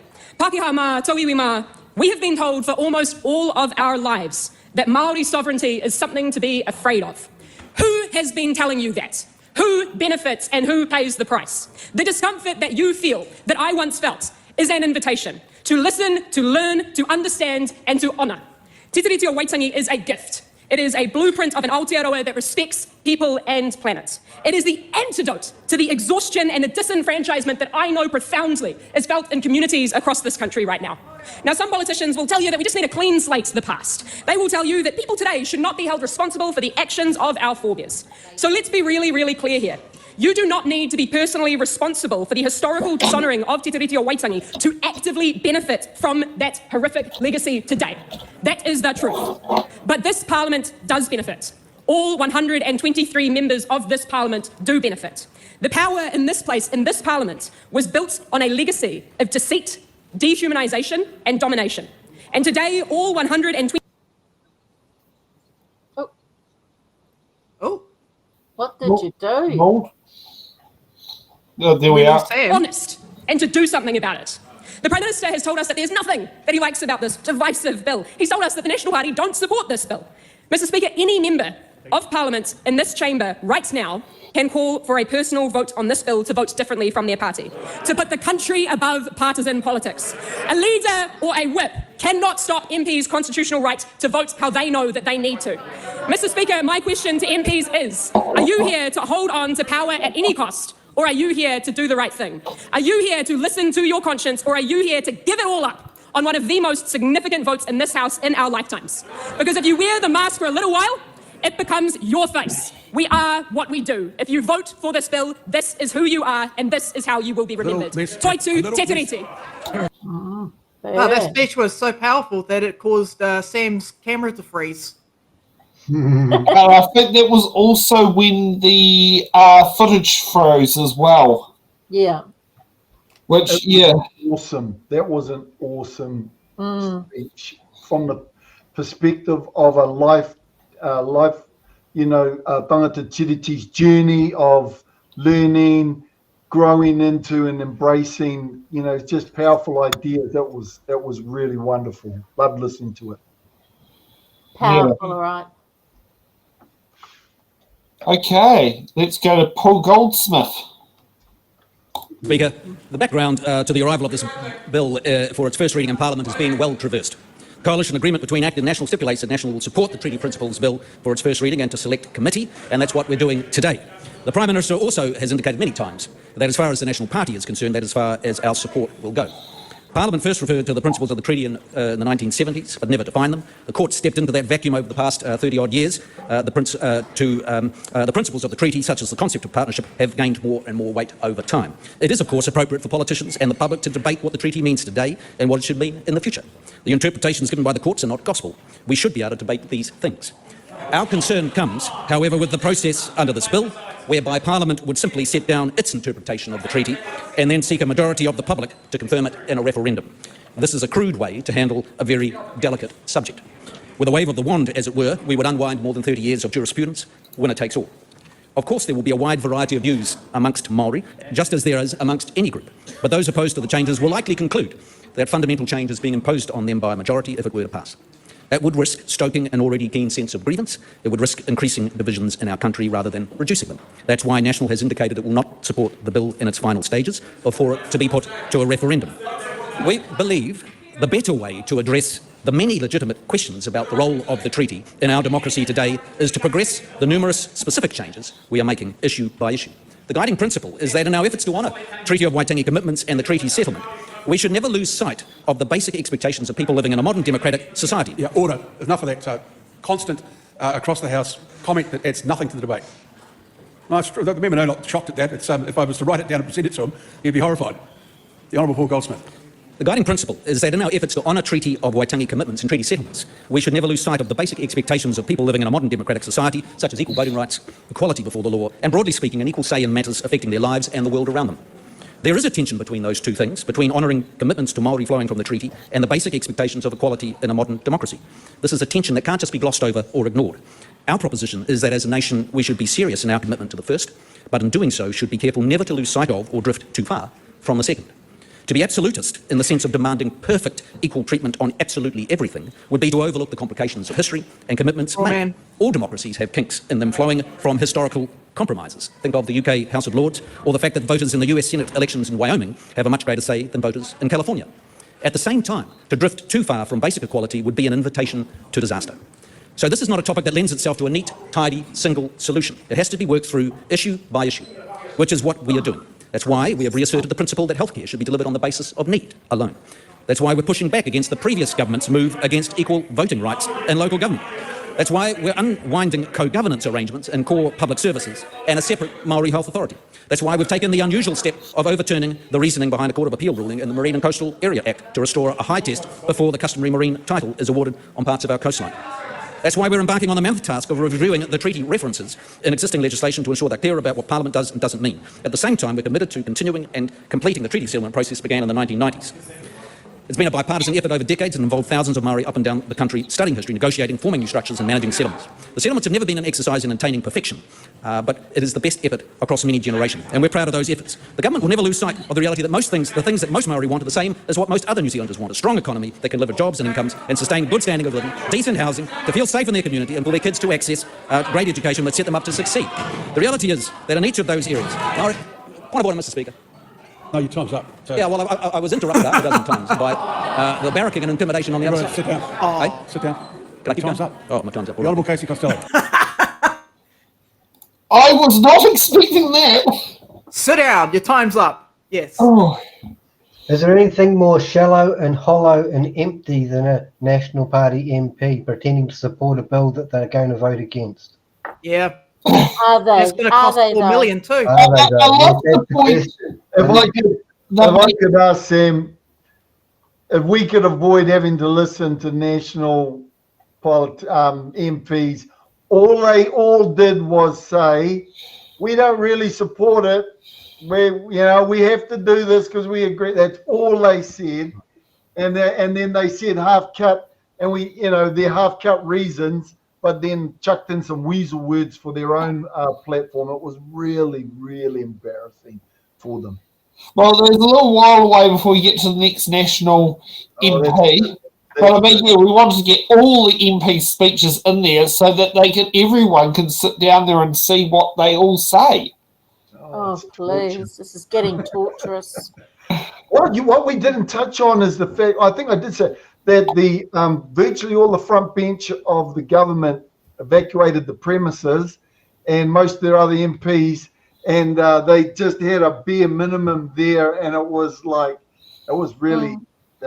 telling. The old nose, drink the medicine treatment. Yeah, I think they're literally running the minimum number of MPs they need in the House for their, because I think you have to have a certain percentage of MPs in the House, because I know from what Greg O'Connor told me when it was the banning of gay conversion therapy bill, he said the most annoying part was every person who was doing a speech was standing next to him, so he had to get nodding on the camera to go, because he was on the camera, so he couldn't actually get out his laptop and actually do some work. But yeah, there are rules around the number of MPs you're meant to have in there. And yeah, as I sometimes call them, seat warmers. I mean, hell, Luxon wasn't there. He ran away. Isn't he overseas again? Yeah, he's got the backbone that's got the tensile strength of David Seymour's used tissues after he's finished working all over the treaty. Who the hell is he? every National Party MP attempted to get onto the Luxon trip overseas. Oh, heck. Now let's see what's behind New Zealand First with Casey Costello. Katoa tēnā koutou katoa. Ko te kāinga manaki he mahana, ko te kāinga whanau he aroha, ko te kāinga wāroa he pumoa. Okay, right, sorry. I've asked repeatedly for people to restrain themselves a little bit. Of course, emotions run high in a debate like this, but outbursts of the type we're getting don't change that. Oh, So go please, have a just donut. respect a bit of decorum in the House. The Honourable Casey Costello. Please. As this Ngāpuhi proverb says, the warm home is safe, the family home is love, the home with spirit endures. I stand here today, Mr Speaker, in this House of Parliament, our democracy, a home where, as it's evident today, our spirit endures. Today, I do not speak only about principles, legal contrivances, ideological posture, rather to reflect on the deeper roots beyond politics.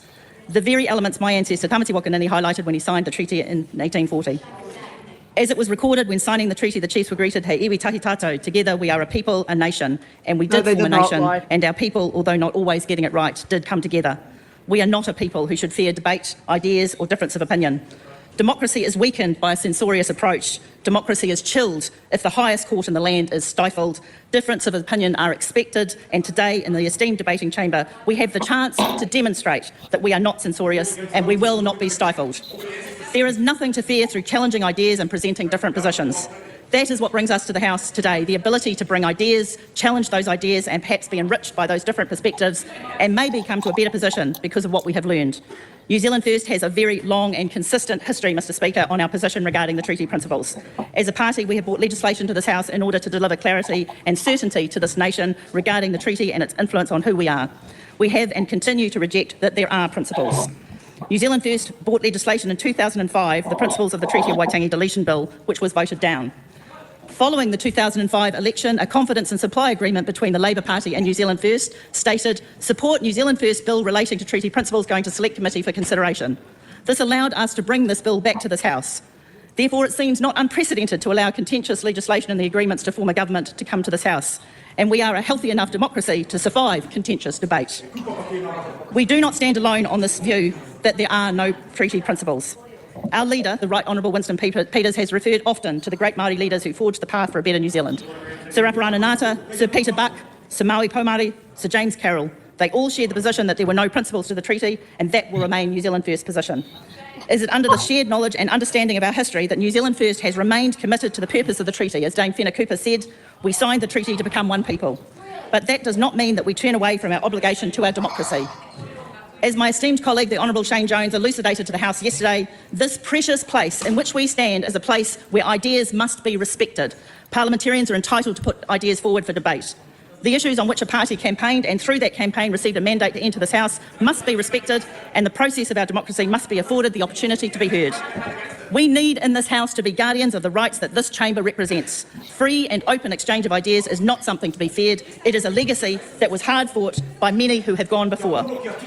Agreement and consensus of opinion accompanied by a reluctance to put forward different thinking would stifle the development of ideas to broaden our minds and innovate our solutions. So this bill is brought to the House for consideration, and I cannot help but be reminded of the words of Voltaire, to paraphrase, I may not agree with what you say, but I will defend your right to say it. It is important to maintain perspective and dignity in this debate, and we do not allow this to become antagonistic. New Zealand First will, as we have committed to, support this bill to the first reading. It is our commitment to this government and to this democracy. Thank you, Mr Speaker. How much did she smoke before she made that speech? It depends what she was smoking. It definitely wasn't the good stuff. No, that was a bad batch of tobacco. Well, Can I just say, tobacco. Can I just say how grateful I was that neither Winston Peters nor Shane Jones were there? Yeah. Yeah. Yep. I just don't think Winston's actually got the capacity anymore to make. He just doesn't seem to be as sharp as he used to be. Can we talk about what William Hobson said? Who cares what he said to the rangatira? It's not legally binding. He could have said, I'm the scat man, and sang a whole bunch of songs. It wouldn't have been legally binding. They didn't agree to that. They agreed to what was written in the contract in Te Tiriti. Yeah. Absolutely. Yeah. Now what's the whole thing with their position on there are no principles of the treaty? What's it? So that's actually a very interesting point worth talking about. So from one perspective, it's actually a very strong position to take, to say instead of focusing on a derived implication of the words, right? That's what principles could be described as. Just honor the words, right, as given. Now that's actually a very strong proposition and approach to take to the treaty, but it's challenge for the Crown is the words as per my Ned Fletcher's analysis confirmed that right from day one the expectation was that there would be coexistent rangatiratanga and kawanatanga. Now that's not anything that any court or parliament since 1852 has been able to contemplate. And so in order to reconcile the irreconcilable, they've ended up doing this derived meaning. And, you know, because it's a bit of a Gordian knot, right? Coexistence of sovereignty or sovereigns, at least that's how they have tried to frame it. So that's why we've ended up with principles. Well, okay, kia ora for that. But they don't even want that now. Now we want to throw the whole damn thing out. Yeah. Okay. Yeah, they don't want principles unless it's their principles. But they don't care about what the Waitangi Tribunal. Well, actually, they don't want anything. Actually, all David is putting on a facade of principles. It's just libertarian, liberal democracy. Oh, whatever can give the corporations more power. Boom. And more rights to resources. Awesome, actually, what Chloe did by layering in the potential of, you know, Te Ao Māori's values and world intergenerational view to be an antidote to some of the, that was cool. That was cool. Okay, Rawiri Waiti. Oh, wow. Get ready, strap in, whānau. All right, I'm strapped in. I've got my popcorn. Where's my seatbelt? Mr. Speaker. He's so good. As I take to my feet, and as my people have taken to theirs, I stand here on behalf of my babies in the gallery and all of our mokopuna. Ko aku whakaro kei te ika huirua o te wā. As I stood at the edge of Te Rerenga Wairua at the beginning of our hikoi, ka tangi koto kia koro Bomb Gillies and my taina Ricky Mitai. Both are the epitome of kotaitanga in life and death. The kotaitanga of the Māori battalion on the battlefield meant their survival and success. They knew that division would be fatal, a lesson to us all. Ricky Lee, in the short life, has embodied the voice of kotaitanga from the lens of kohanga reo generation. And in death, he has brought together all generations and all iwi as they mourn what should have been a future leader they had nurtured and moulded. They are the cost of kotaitanga, and they are the mana and tapu of our toitu te tiriti hikoi. Te tiriti o Waitangi is superior to any person and any law ever created in this house. It is the constitutional document by this house and democracy is established here in Aotearoa. This parliament means nothing in Aotearoa without te tiriti o Waitangi. The only reason this parliament exists in Aotearoa is because our tipuna consented to it. The only people who can make changes in an agreement are the parties who signed it. The King of England, me ngā rangatira o ngā hapu o Aotearoa. Best line. Now tell me, David Seymour, which one of those are you? Are seen to be pulling the strings and running the country like the KKK with a swipe card to the beehive. Yes. And Luxon doesn't even care. There's a ghost in his chair. Everybody, every single one of the members sitting on that side of the house have enabled this bill to be introduced to the house. You are complicit in the harm and the division that this presents, and are complicit in the euthanizing of the Te Tiriti o Waitangi. You have no right to touch something you have no mana over. Te Tiriti o Waitangi sits above you. You have no right to make VIP decisions from the cheap seats. How dare you threaten our mokopuna? Te Tiriti was an arrangement to unify. This bill serves to divide. Te iwi Māori don't expect this house to liberate us. We must be our own liberation. We've been talking about Pākehā honouring Te Tiriti o Waitangi, expecting solutions to come from the very house that attacks us every single day. So the real question we now need to ask ourselves at iwi Māori is, when will we honour Te Tiriti o Waitangi? Article 1 gave consent to Pākehā to govern over themselves. They've assumed governance over us. When will we begin to assume governance ourselves? The Party Māori is the only party committed to establishing our own whare rangatira. E aho. Our role as the Party Māori is not to be a part of this system, but to create our own. What is the pathway forward for us at te iwi? Tino rangatira and self-governance is the ultimate goal. But there are steps we must take to get there. First, We need to do what we need to do to get rid of this government. This must be a one-term government. How do we do that? E te iwi Māori. We must all register on the Māori roll. E oho.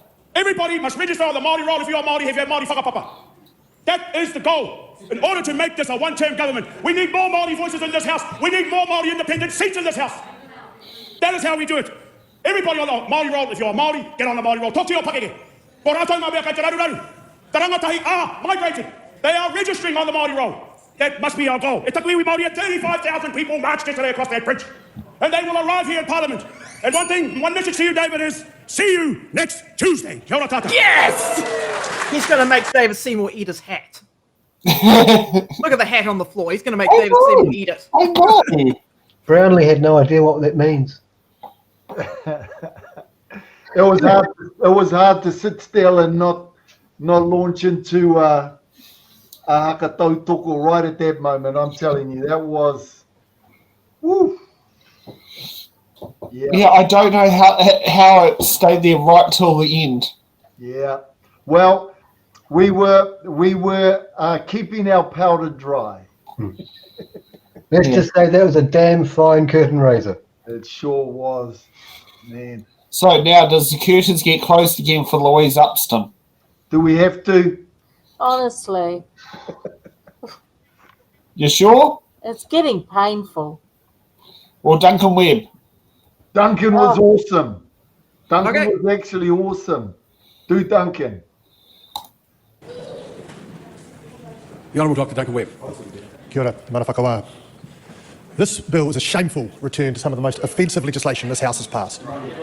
When we look back and we think of the Māori Prisoners Act in 1880, suspending trial rights for Māori at Parihaka, the New Zealand Settlements Act 1863, confiscating land after Tainui Wars, the Huhana Suppression Act of 1907, banning traditional practices, and the Native Schools Act of 1867, banning the use of te reo.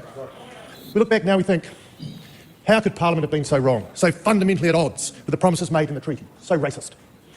Yet here we are.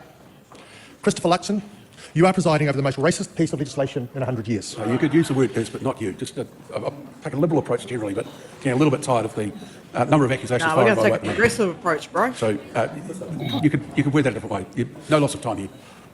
I'll continue. This bill is a bill that's so obnoxious that 40 King's Council have spoken out against it. They point out that this coalition government's treaty principles bill seeks to redefine in law the meaning of the treaty by replacing existing treaty principles with new treaty principles which are said to reflect the three articles of the treaty. The problem is they don't. By imposing a contested definition of the three articles, the bill seeks to rewrite the treaty itself.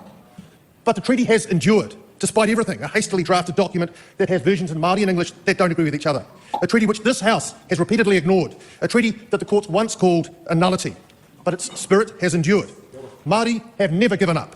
They have been tenacious across generations.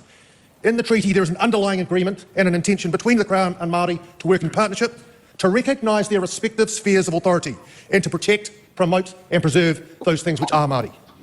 This bill seeks to do away with this by rewriting how the treaty works, by creating a new and deeply objectionable principles which deny the authority of Māori.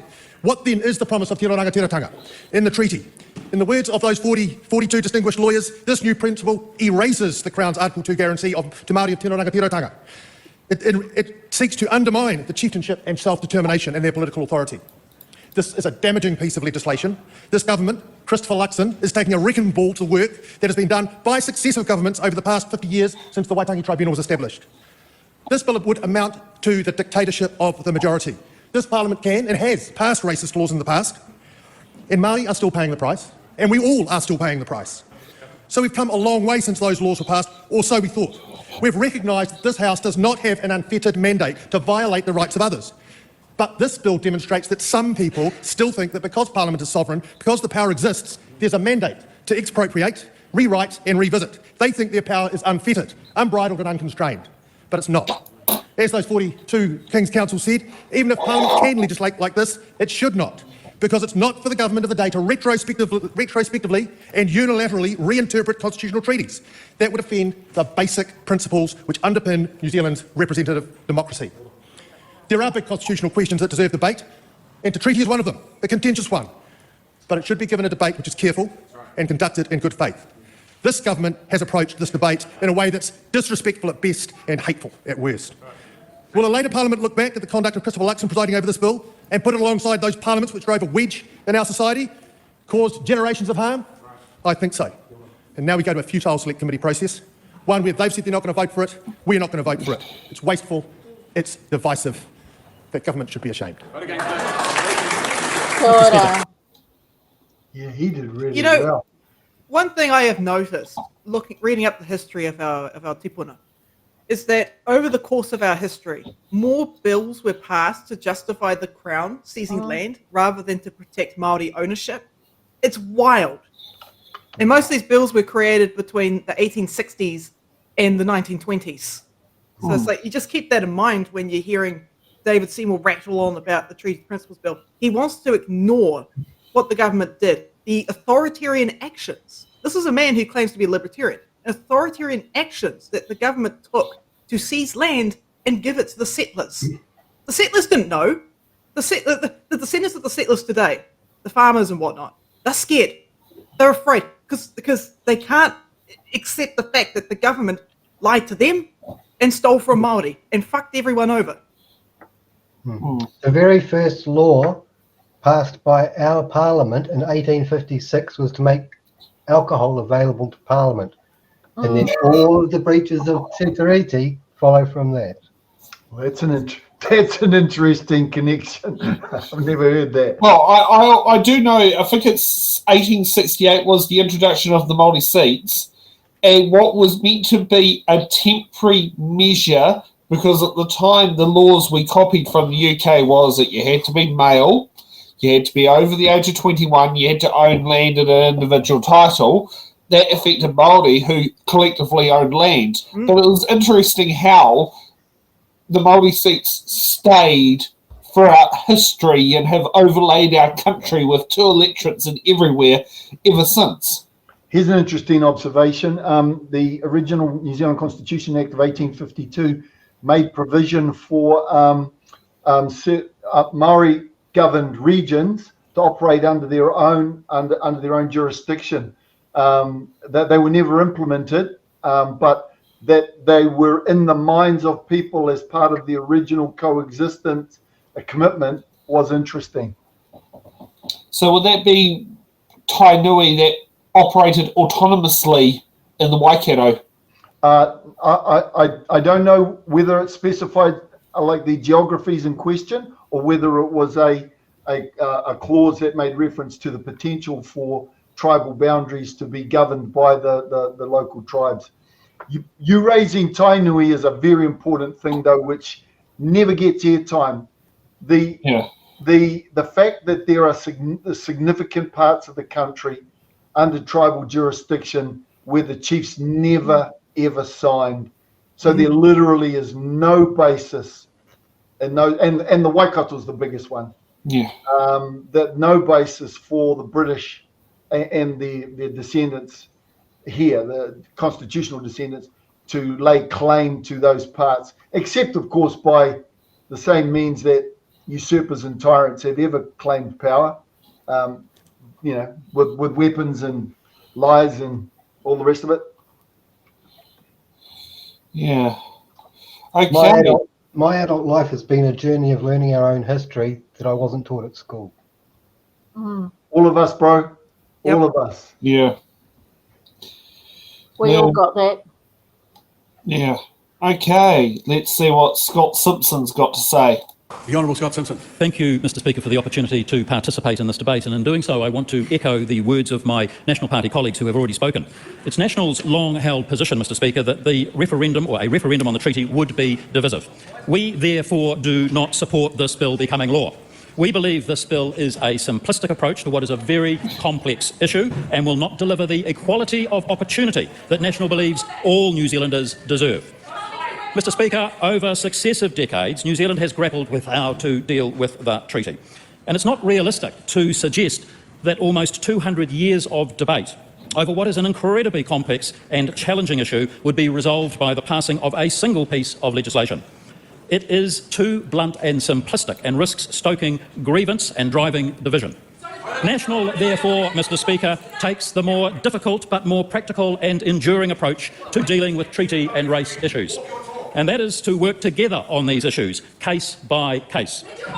Mr Speaker, successive national governments have worked well with Māori on treaty issues, and we have a proud track record of progressing treaty settlements to address historic wrongdoings. We know we won't always agree with each other on the best way forward, and that is to be expected, Mr Speaker, give it a rest, on an issue as complex as this. For instance, Mr Speaker, National does not believe in co-governance of public services, and we don't agree that having a separate Māori health bureaucracy or a co-governance of local water assets is the way to achieve equality of opportunity. Just as we do not believe that this bill will help us to achieve the equality of opportunity all New Zealanders deserve. National was elected to rebuild the economy, to restore law and order and deliver better public services. This bill does none of those things. Mr Speaker, the reality of MMP is that parties... Constantly talking like that is not interjecting. It's being disorderly. There are two members particularly who've done it repeatedly throughout the afternoon, and I've been very, very tolerant. But they should remain silent for the next 2 minutes and 10 seconds. At least. Actually, a couple of days would be good, but... The Honourable Scott Simpson. Hope springs eternal. Mr Speaker, the reality of MMP, as I was saying, is that parties are required to make compromises to form a government. That's the essence of MMP. And National has made a commitment to our coalition partner that we will support this bill to select committee. And we will honour that commitment today by voting as such. Stop it. What did I just say about constantly talking? No, it wasn't them. I was looking directly at the member who is in my line of sight at the moment. No, please, enough.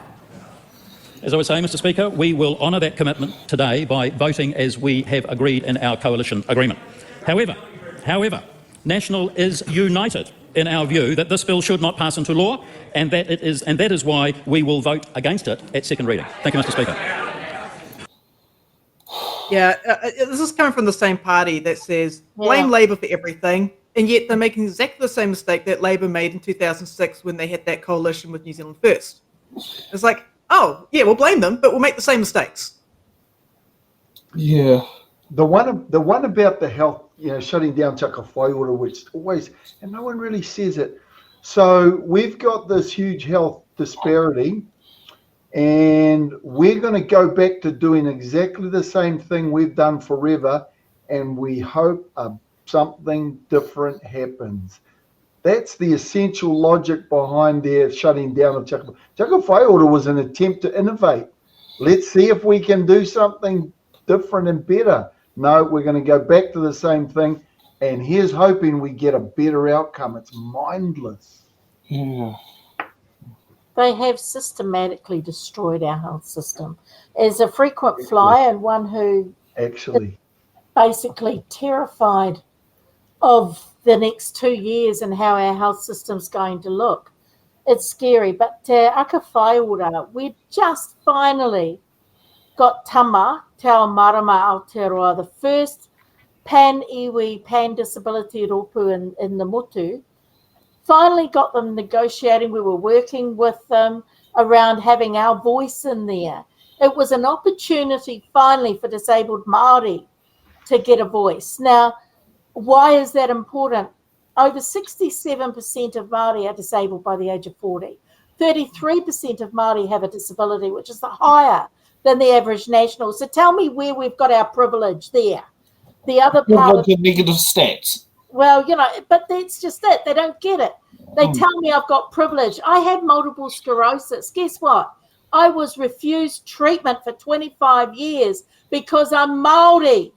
Because Māori don't get MS, apparently, until I found a piece of research done by Sir Mason Jury, along with another team, which said we do, but 2.5 times less. So guess what?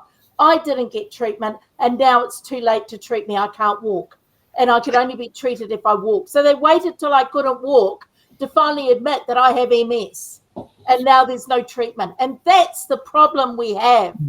They think we have some kind of privilege. You tell me what the privilege is. Oh, they just make up the privileges. Look, I go into the prisons. I used to write the cultural reports. I was talking to those prisoners.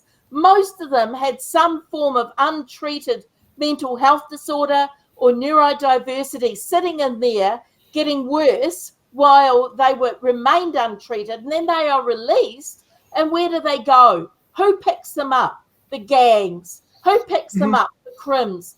Who picks them up? The police again, because they're back inside. And so the cycle continues. Until they give us equity, we remain underprivileged. Certainly no privilege in my world, that's for sure. Okay, let's hear Not what... any harder, my head's going to come off. I agree. It's a Labour MP, your local MP. E te maunga whare. O tira tātou katoa. E hara taku maunga a hikurangi I te maunga neke neke. He maunga tūtonu, mai ona mata. Engari I tēnei rā, kei te hunuku a hikurangi ki konei, kei te whakahe I tēnei pere kino rawatu. My mountain, Hikurangi, Mr. Speaker, is not a moving mountain. It has stood fast since time immemorial. But today, Hikurangi is on the move, supporting the thousands descending upon Parliament to condemn this divisive Momo Moni, Momo Taima bill. Hoi, ko taku mihi tuatahi I tēnei rā, kia koutou e tuana mo tēnei kaupapa. Kia whai mana tonu te tiriti o Waitangi. Kei te rongo wau I tō koutou ihi, tō koutou wehi, tō koutou wana, tō koutou mana, tō koutou tūmanako. Tēnei te mihi nui roa atu kia koutou. E whawhai tonu ana mo mātou te iwi Māori, mo a mātou tika. Ko te inoi, kia kaha tonu koutou, mā te atua koutou e manaki, e tiaki, kia tai ora koutou ki konei a tērā wiki. Mr. Speaker, I stand today with a great sense of responsibility to those gone before me and the mokopuna who will come. I feel them here with me as I stand to condemn this backward-looking, resource-wasting, divisive bill, the Treaty of Waitangi Principles Bill. I stand here proud to be Māori, tangata whenua, a proud Wiwi Ngāti, but I also stand here ashamed that this government is even entertaining this ridiculous bill. What are we grappling with? It's simple. Honour the treaty, no grapple involved. The people of Ikaroa Rāwhiti brought me to this house with hope. Hope that we might actually address the real issues whānau are facing. Issues like housing, employment, education, economic development.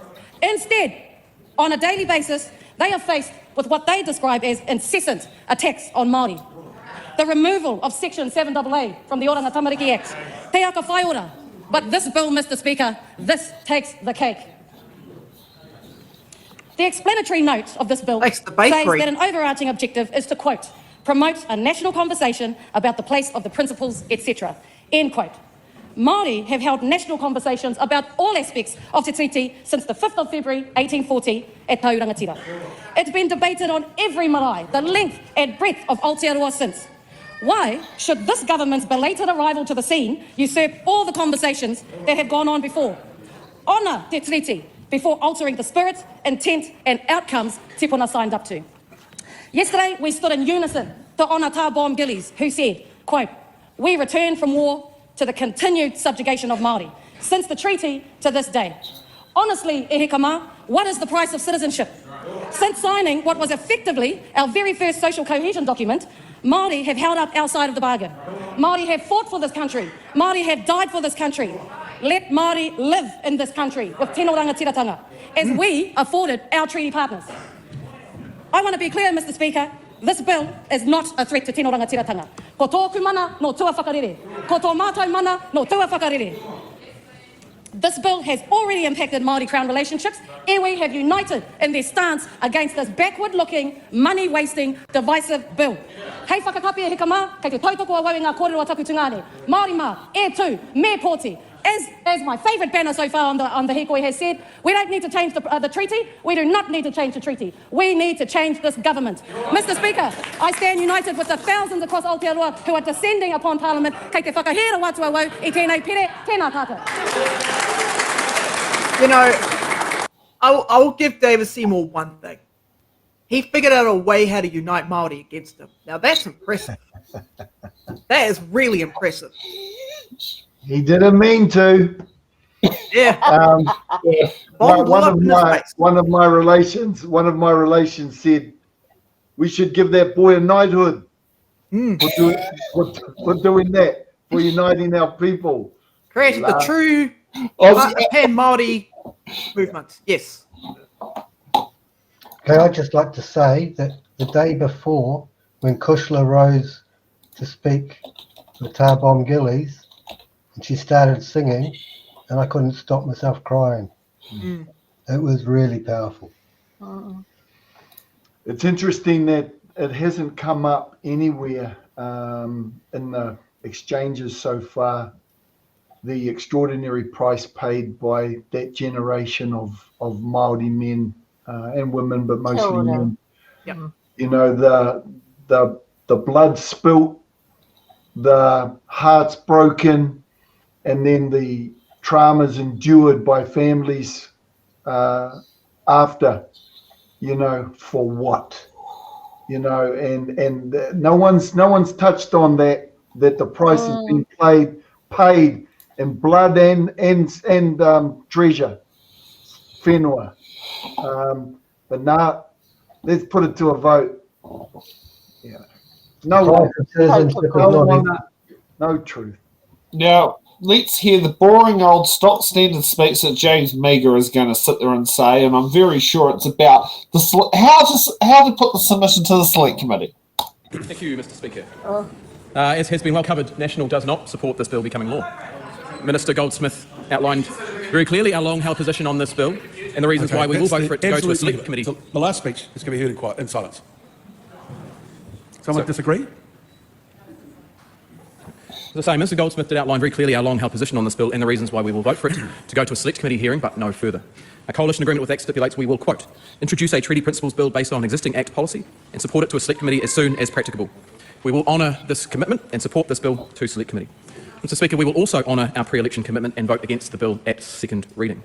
It is important to point out that compromises like this are at the heart of the MMP system New Zealanders voted to introduce before the 1996 election and reaffirmed their support of at the 2011 referendum. I suspect neither the National Party nor the ACT Party have achieved exactly what they want with the outcome of this debate, but that is the reality of forming coalitions under MMP. Yes, Mr. Speaker, the treaty is a topic of debate in this country, and it has been for the almost 200 years since its signing. And different people will have different views about what it means. But the things that people stop me in the street about in my electorate are the same things that National is squarely focused on addressing. How do they pay the mortgage or the rent? How do they fill the car or the shopping trolley? How do they find work after their freezing works is shut down? How do we make our communities safe? How do they get the healthcare they need when they need it? How do they make sure their kids are equipped with the skills that they need to live better lives than their parents did? That's not to say that this issue is not important to some people, and the Select Committee process will allow everyone who wants to make a submission and have their say. But to suggest that this bill would put an end to nearly 2 centuries of debate is not practical, nor is it realistic. So while National does not support this bill becoming law, as Chair of the Justice Committee, and out of respect for our parliamentary process and the institutions of this House, it is my job to ensure submissions are heard respectfully and in line with standing orders. And it is my commitment to do just that. So I just simply and respectfully ask that all members do the same as this bill is considered over the coming months. Thank you. Bro really thinks he's playing 4D chess here. It's like, no, I'll tell you exactly what happened. David Seymour grabs National and NZ First, bent them over a table and screwed them in the ass. That's what happened. They got played. While the media and the public were saying it was Winston doing it. Yeah, no, it was David Seymour all along. He twerked all over them. Sorry for the graphic images, but it's thanks for that. You know. Thanks for the image. You're dead right, of course. I mean, a novice prime minister in waiting, you know, can't get hands on the power soon enough, and didn't have the wisdom, didn't have the experience to know that he was shooting our nation in the foot, and just novice. Although this all plays into Seymour's hands in a way, because it's only going to harden him if he loses the next thing. It will actually set up as the next election topic, which in a way in itself, even if he fails in a referendum, which I suspect that's what they're going to give him, even if he fails in that, we will never ever win in a referendum. We're too minority. And the other problem there, though, is the next election is a kind of referendum, and he is dangerous. I can't emphasise it enough, but he's playing us. I mean, they've already New Zealand's Brexit. Yeah, they've already New Zealand's Brexit. Yeah, they've weaponised local bodies. Like the next local bodies is going to be an absolute hell of misinformation on the Māori wards referendum, because many do not understand how Māori wards work. And you know, and in turn would probably go, I'm going to vote it down because I don't believe Māori should get 2 votes where I get 1. Where that is not correct at all. It's landowners, ratepayers that get 2 bloody votes. People don't. Yes, and in the very rare situation, prisoners might get 2 votes in local bodies. So, Whānau, don't have to worry about, David, and I'll tell you why. In the not too far distant future, the kotahitanga, the wairua of kotahitanga that has bound our people together is going to give rise to a new whare, a whare Māori, te whare o te rangatiratanga.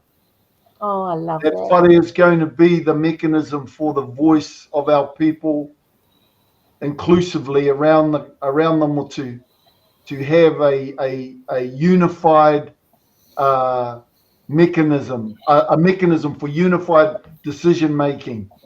Now, when that whare is stood up, the first kaupapa is going to be inviting the kāwanatanga back to the table. Now, they are going to say no, or they'll say yes and act no. And at that point, ngai Māori will flex.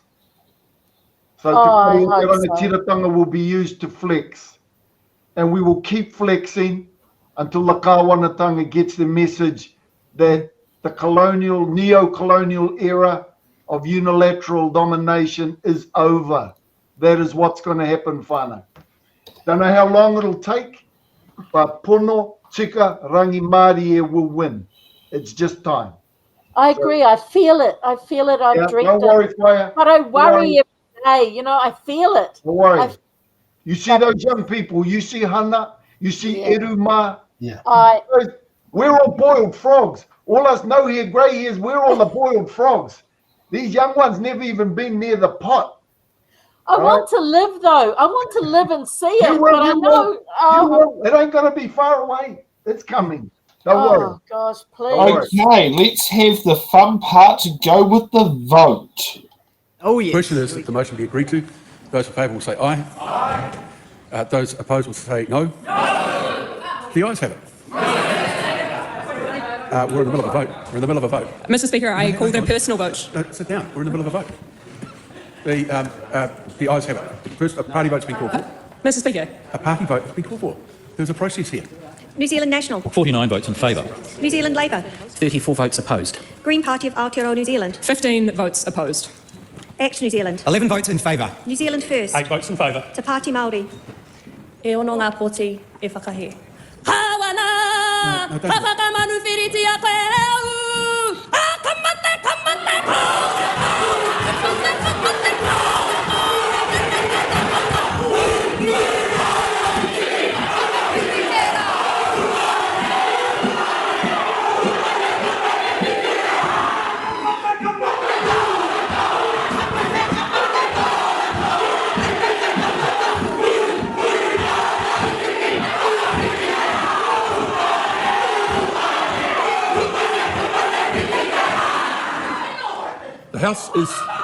The House is suspended until the ringing of the bells. The gallery is to be cleared.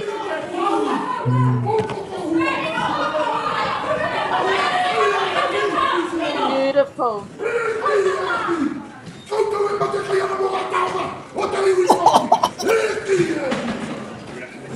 He ran away. But what made me laugh after all these self-righteous hand-wringing about breaking the protocols of Parliament?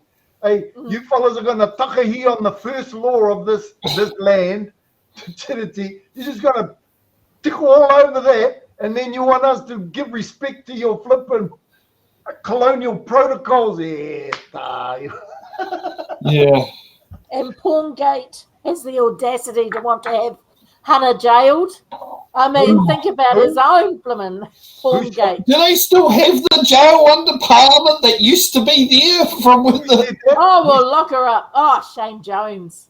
Wants her jailed. Said that. Yes, he did. He wants her jailed. He's discussing, and he said, my porn is in the past. Prostitute. Well, I mean, I think I know where Shane Jones was throughout the entire speech. He probably was in the jail. Where the hell was he? They weren't going to be in there. They were long. No, they're cowards. He's a coward. Totally. He's not going to face up. He was actually vehemently opposed when the New Zealand First tried to do the Treaty Principles Bill. He was Labour at the time, and he was against it with a furor. Like I said, he's a political prostitute. Oh, he sure is. He's a grifter. He's a grifter. He has no values. He's been putting it out to everybody. Sold his soul. Shameful. He's Okay. got in there Gas now. leak got him.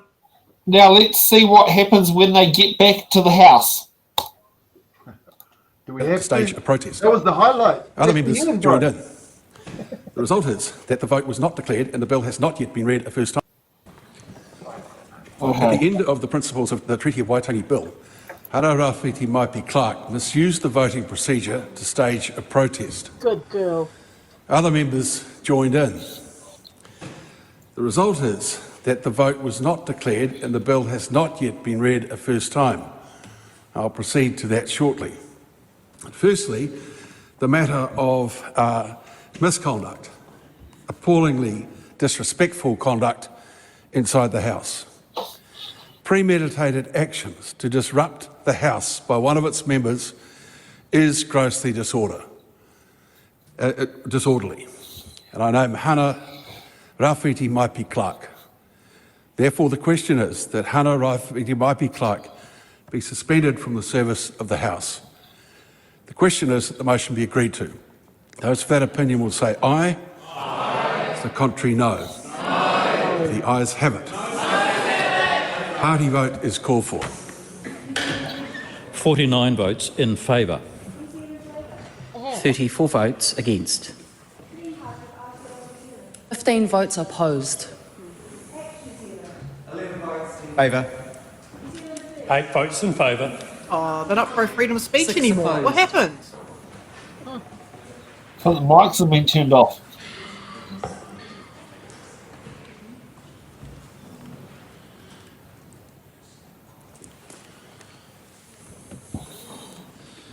The ayes are 68, the noes are 55. The question is agreed. Yeah, that's justice, Point of supposedly. order, remembering that I haven't yet declared a vote. It was on that question, though, Mr. Speaker. Okay.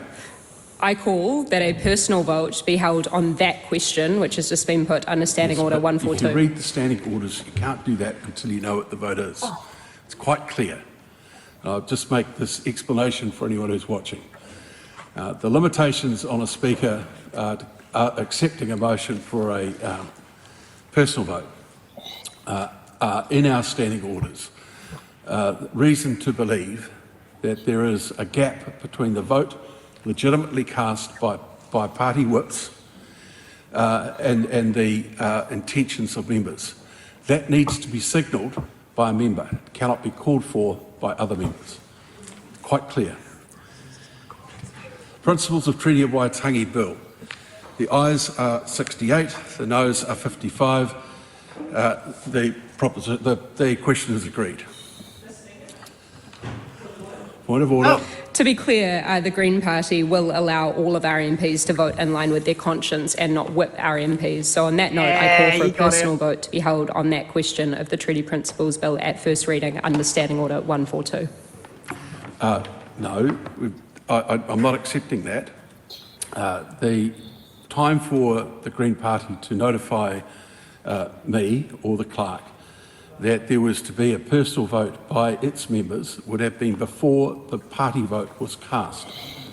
That is very clear. It's been clear for nearly, how long? Since 1996. So nothing new in that. Call on government orders of the Principles day. of the Treaty of Waitangi Bill, first reading. I call on government orders of the day number 2. So sorry. Yeah, okay. Point of order. Speaker.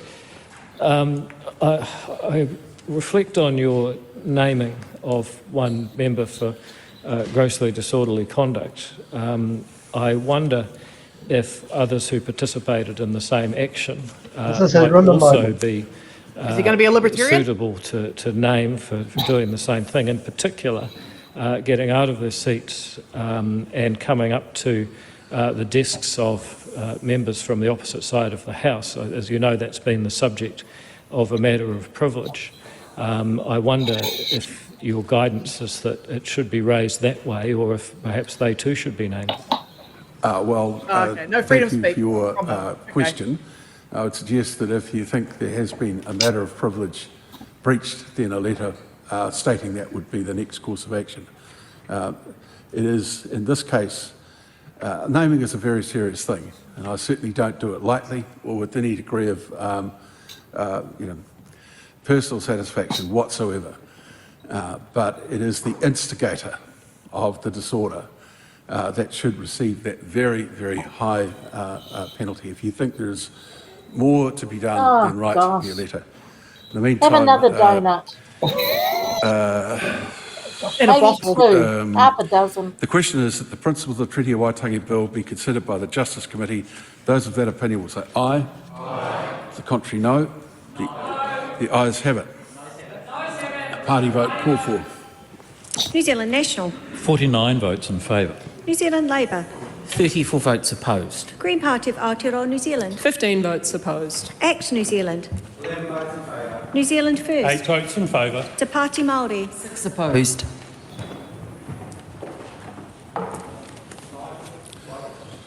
The ayes are 68, the noes are 55. The question is agreed.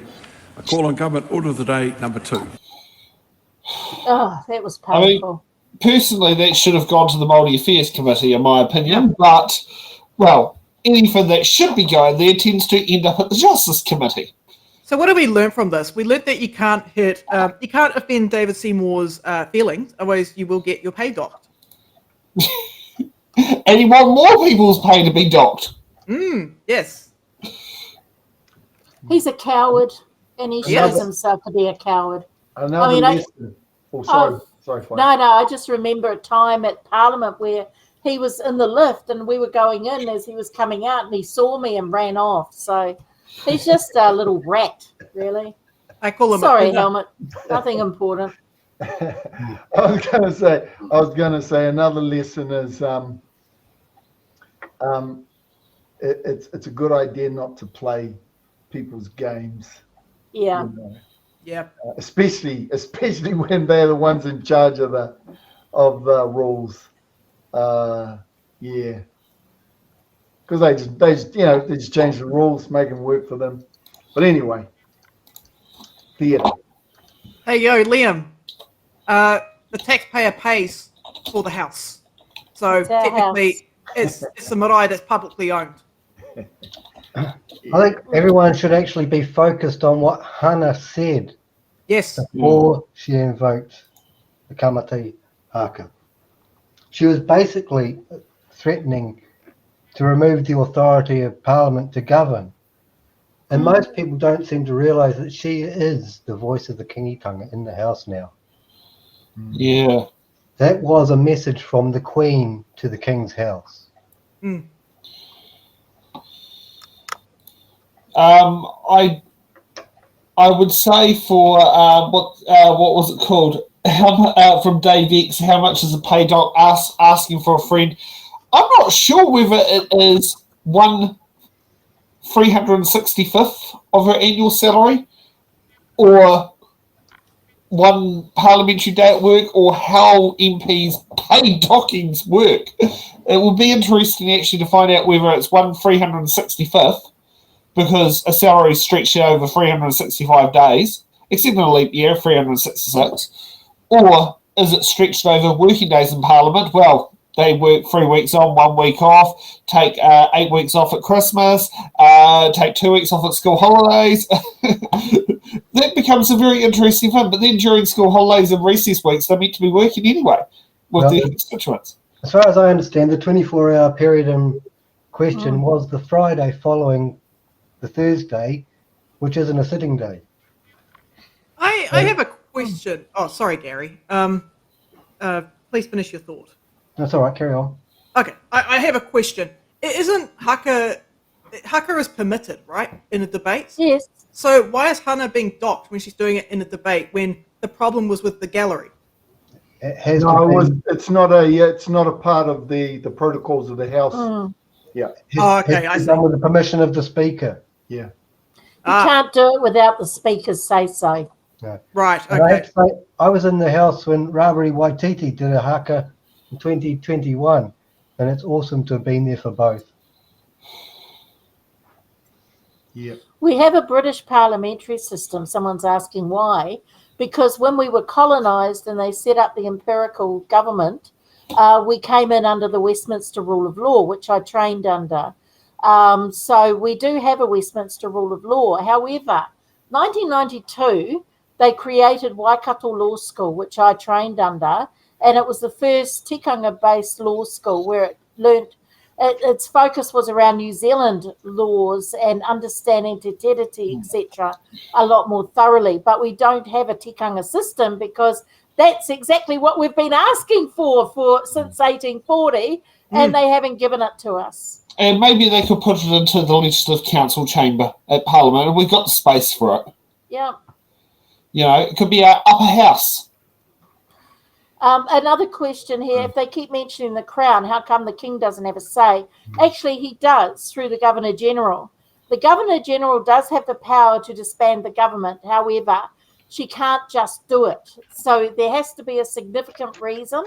And the King was also mainly ceremonial, but for the purposes of governing, the Governor-General, because we are still under the Commonwealth and Westminster rule of law, therefore the Governor-General does have some authority, but it's very rarely, if ever, used. And I'm not sure that our GG is actually a very controversial person. She may very well not do anything.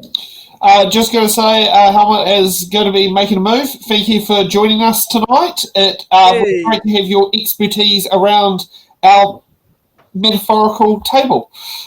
You're very welcome, and good to meet you all and to share in the, although some of it was a bit tortuous to have to listen to it for the second time, but it was also very positive and inspirational to listen to some of it for the second time.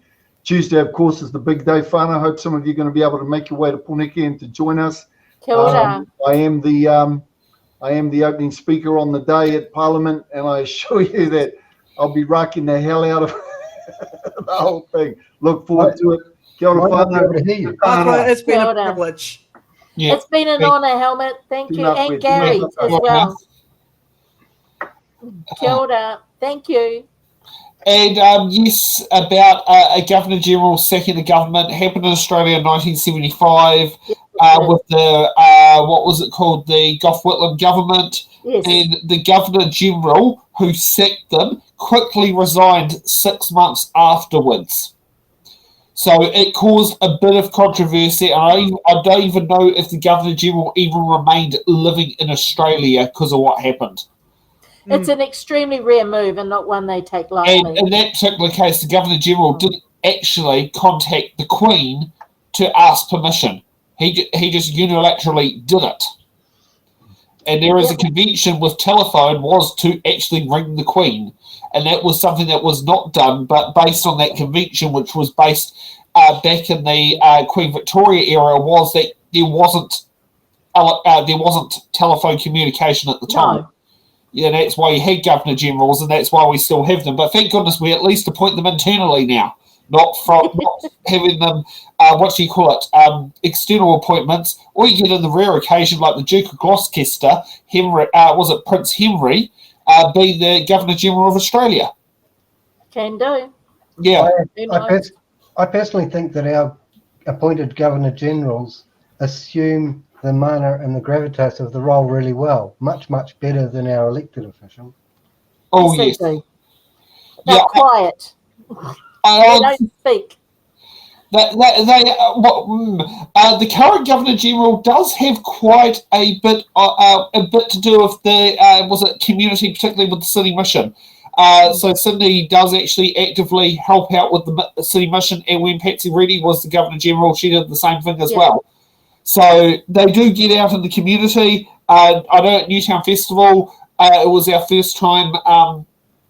Put it this way, I can't remember a Governor-General being anywhere near as embarrassing as our Prime Ministers, or some of our Prime Ministers. Possibly our closest would have been Sir Michael Hardy-Boy over the females' access to contraception. Might have been the most controversial thing, which won't be laws of my generation. It would be Gary and Huhana's generation, and it was the person who made the speech was former MP Deborah Venn Morris, now Morris Travis, who was the Minister for Youth Affairs at the time. And I only know that because I wasn't Deb's niece. Hey, getting back to the haka, sorry. I need to go, guys. Sorry. Okay. Oh, okay. All right. All right. Thank you, Huhana, for coming. Thank you. Yeah, both. good to see you. Really good to see you. Yeah. Good to see you, Gary. Okay. So about the haka. What I was going to say is that Tina Nata has a really, really good explanation of what was said before the haka on her Instagram account, and it's everybody should see that, because it actually tells you what Hana's message was before she started the haka. Mm. And it's all about sovereignty. Do you have a link for that or not? Where do I put the link? Put it. I'll just put it into the chat and then I'll sit down there and put it onto the screen. Okay then. Because because then I'll we can sit there and we'll share screen it. Here you go. Yep.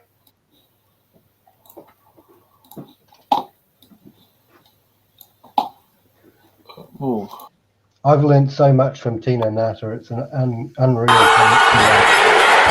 We've all seen it and we all love it, and so we should. It's such a powerful moment. You know, it took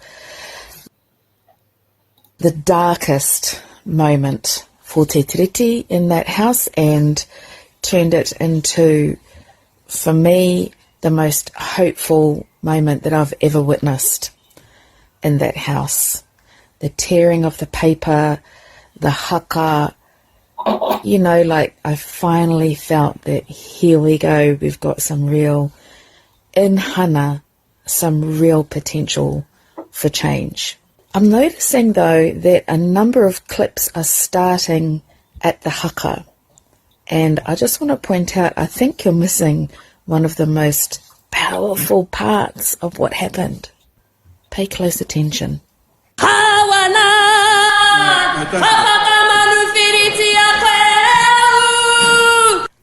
wana, ka whakamanuwhiriti a koe e au. Government, you exist by my say-so, and I hereby revoke your rights.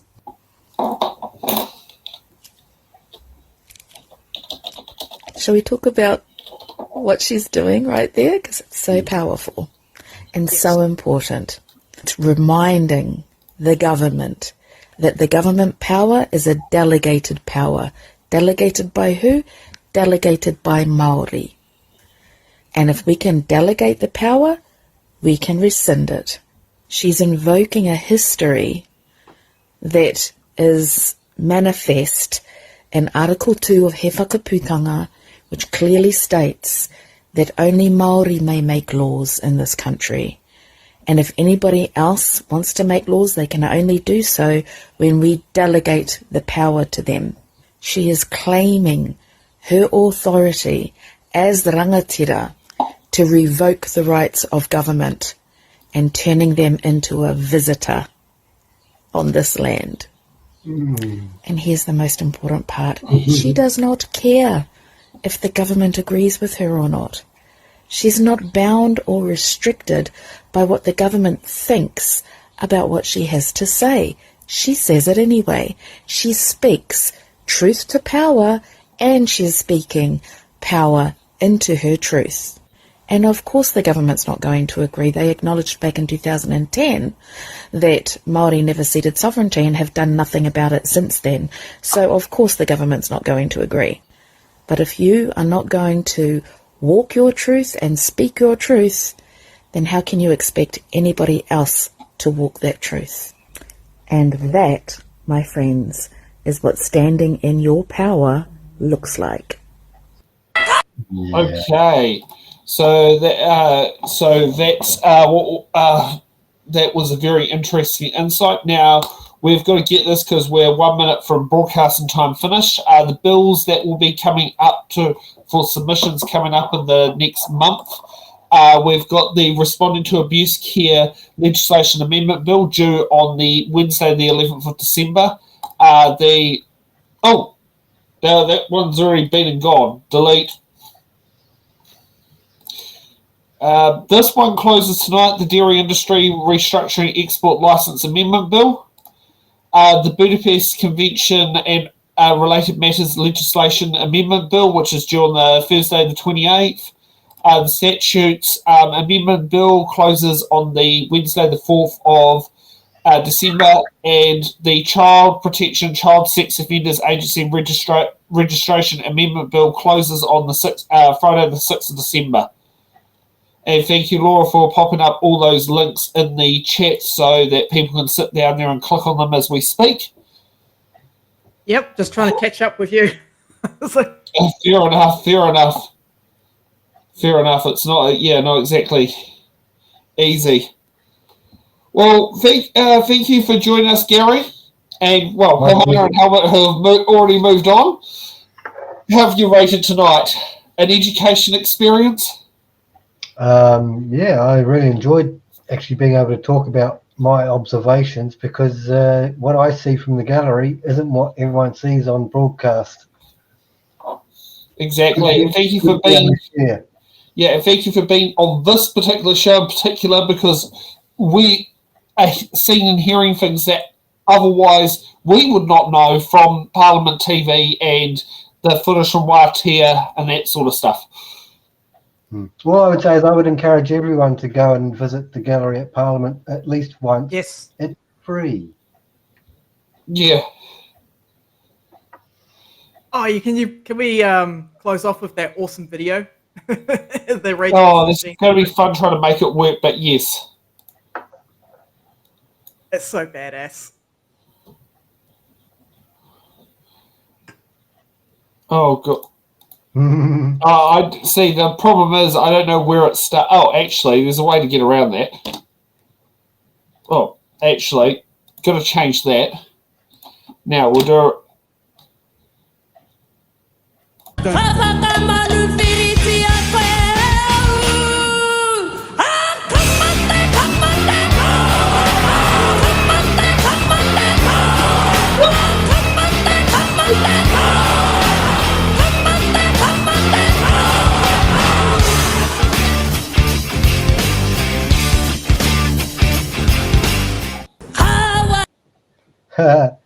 Not even as long as that song. Oh. So that's Rage Against the Machine, Killing in the Name of. It's context, Rage Against the Machine is a libertarian socialist anarchist metal band that was very popular in the 90s. So yeah, I found that remix and I was like, that is so awesome. Okay. Thank you for our panelists for joining on. If you want to stay for after show chats, feel free to stay there. And thank you for our audience for participating. And thank you for the new subscribers who are forced to subscribe so they can put comments in the chat tonight. Yes, that is me being cheeky, as I do that from time to time. It's subscribers only.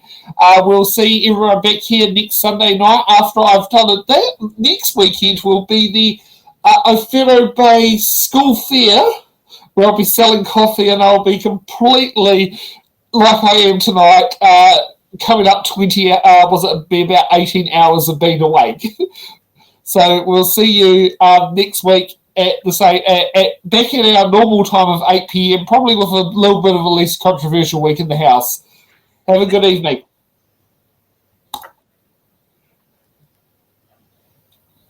Thank you for watching the Order Paper, your express ticket to the New Zealand House of Representatives. Every episode, we unravel the complex world of legislation, debate, and democracy.